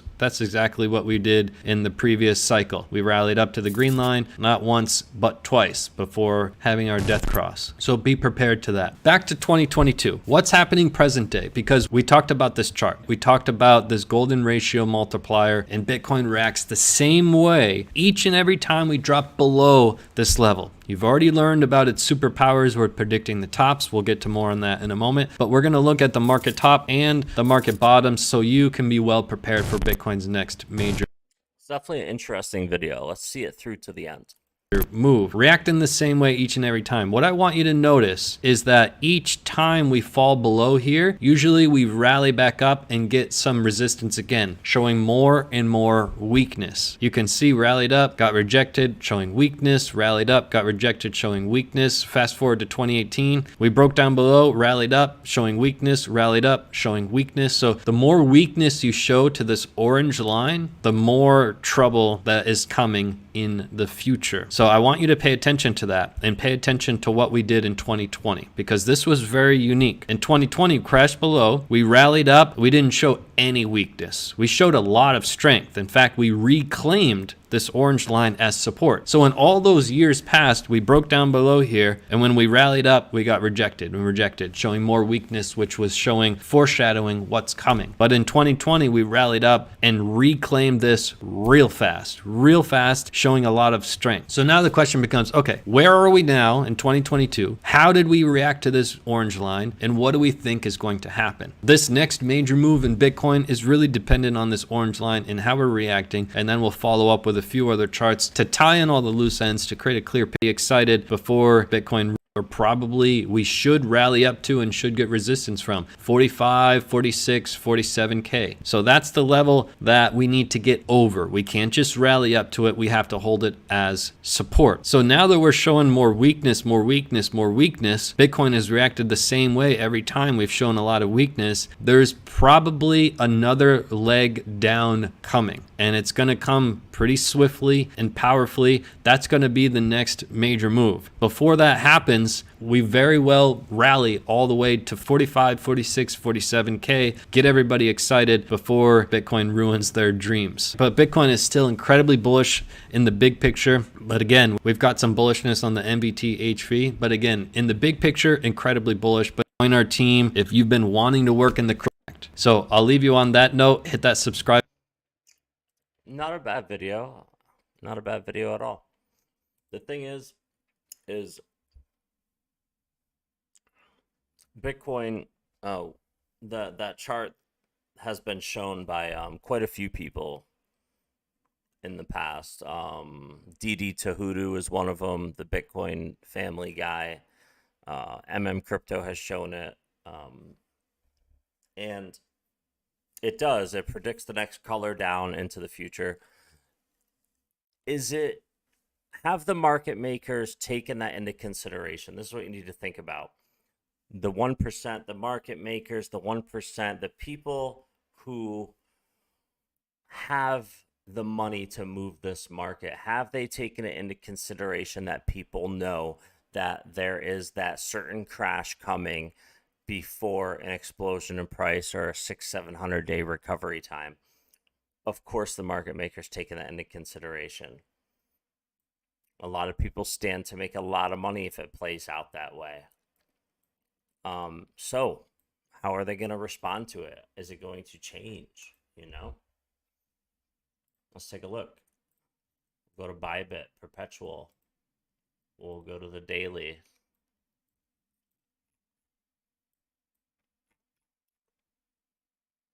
Oh, Bybit doesn't go back all the way?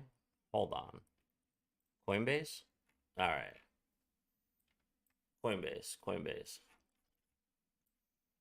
Coinbase gives us information all the way back to 2015.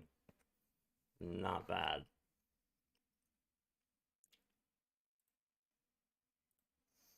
So we get from 2017 to the end of 2017, we're seeing like 2,000%. And then when we go from let's say 2020, pretty much right towards the end of 2020, going into 2021, we get this rise. Shit, hold on. I don't want to mark it from the coronavirus dip. I want to mark it from like right before 2021 on the move, which would be right here. We have a 600% increase. So that's what we have here. And if we go back to the, oh, we can't even go that far back. It doesn't give us that previous bull run. So 2000%, and then a third of that, and then a third of this would be 200%. So that would be, so if a third of that is here and a third of this will be here, we're talking about 200% from the middle of the move. Wow, that's pretty much where we are. 10,000 to 70,000 is 35,000. Pretty much right here. Would give us 111,000 in the next move up. That is what it would give us.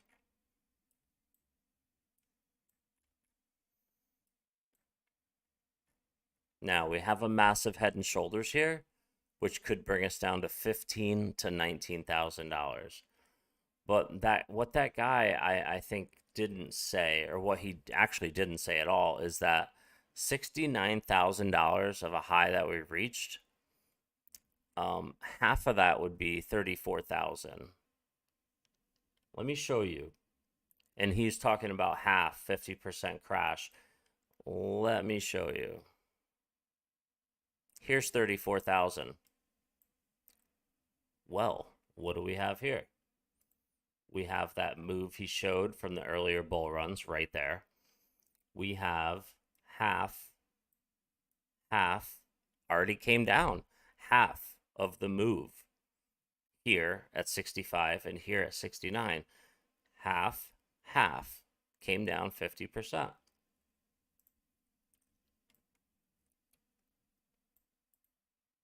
So, is this just a prerequisite like this? Is this happening? Look right here.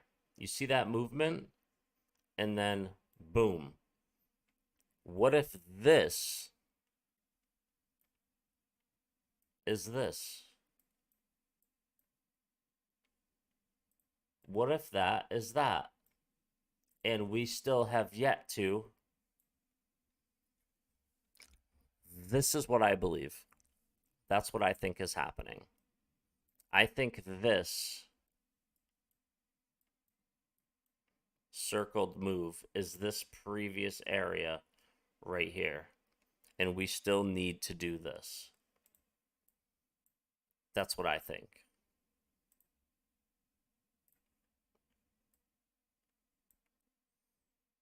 That's what I think. We'll see what happens. Ooh, Stellars, yeah, still pushed up to the 13 EMA. XRP is still chilling. We got like this little, I would say S-curve thing could possibly be happening here. What time is it? 12:47. All right, it is Sunday. We hung out for 2.5 hours. I hope to see you guys again tonight. We're going to see what the Asian session brings. Thank you guys so much for hanging out. I'm Jada Blur, as you all know. And until next time, we'll put out some more videos later, guys. Peace out.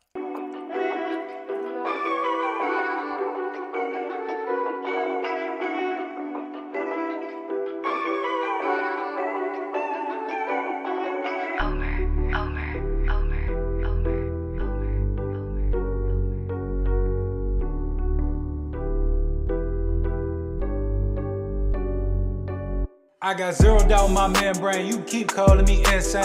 Every single day more XRP is what I obtain. No more cash, no more cars, only QR codes. No more proof of work, we running validated nodes. This is the life that I chose. They look at the cons, I look at the pros. I'm always bullish on the shows.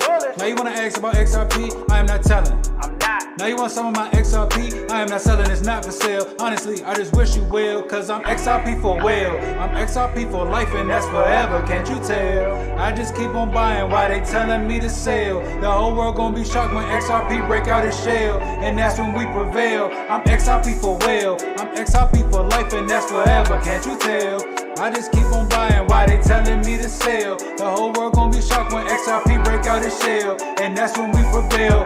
XRP taking the lead, come equipped with institutional speed. XRP giving the go to proceed. Don't listen to FUD, I know they mislead. Try to tell them, but I know they don't care. ODL, no nothing compared. Back in the day, I was willing to share. Now I don't have any left to spare. Source some liquidity on demand. Try to tell them, but they don't understand. Holding my ledger right hand, my hand. See the signs, it was already planned. Digital economy, it's already here. I'm talking about the moon, they think I majored in astrology. Haters talking trash, I think they majored in garbology. Focus on my future, so I invest in technology. Number one is where we ranking. Come on. And if you don't have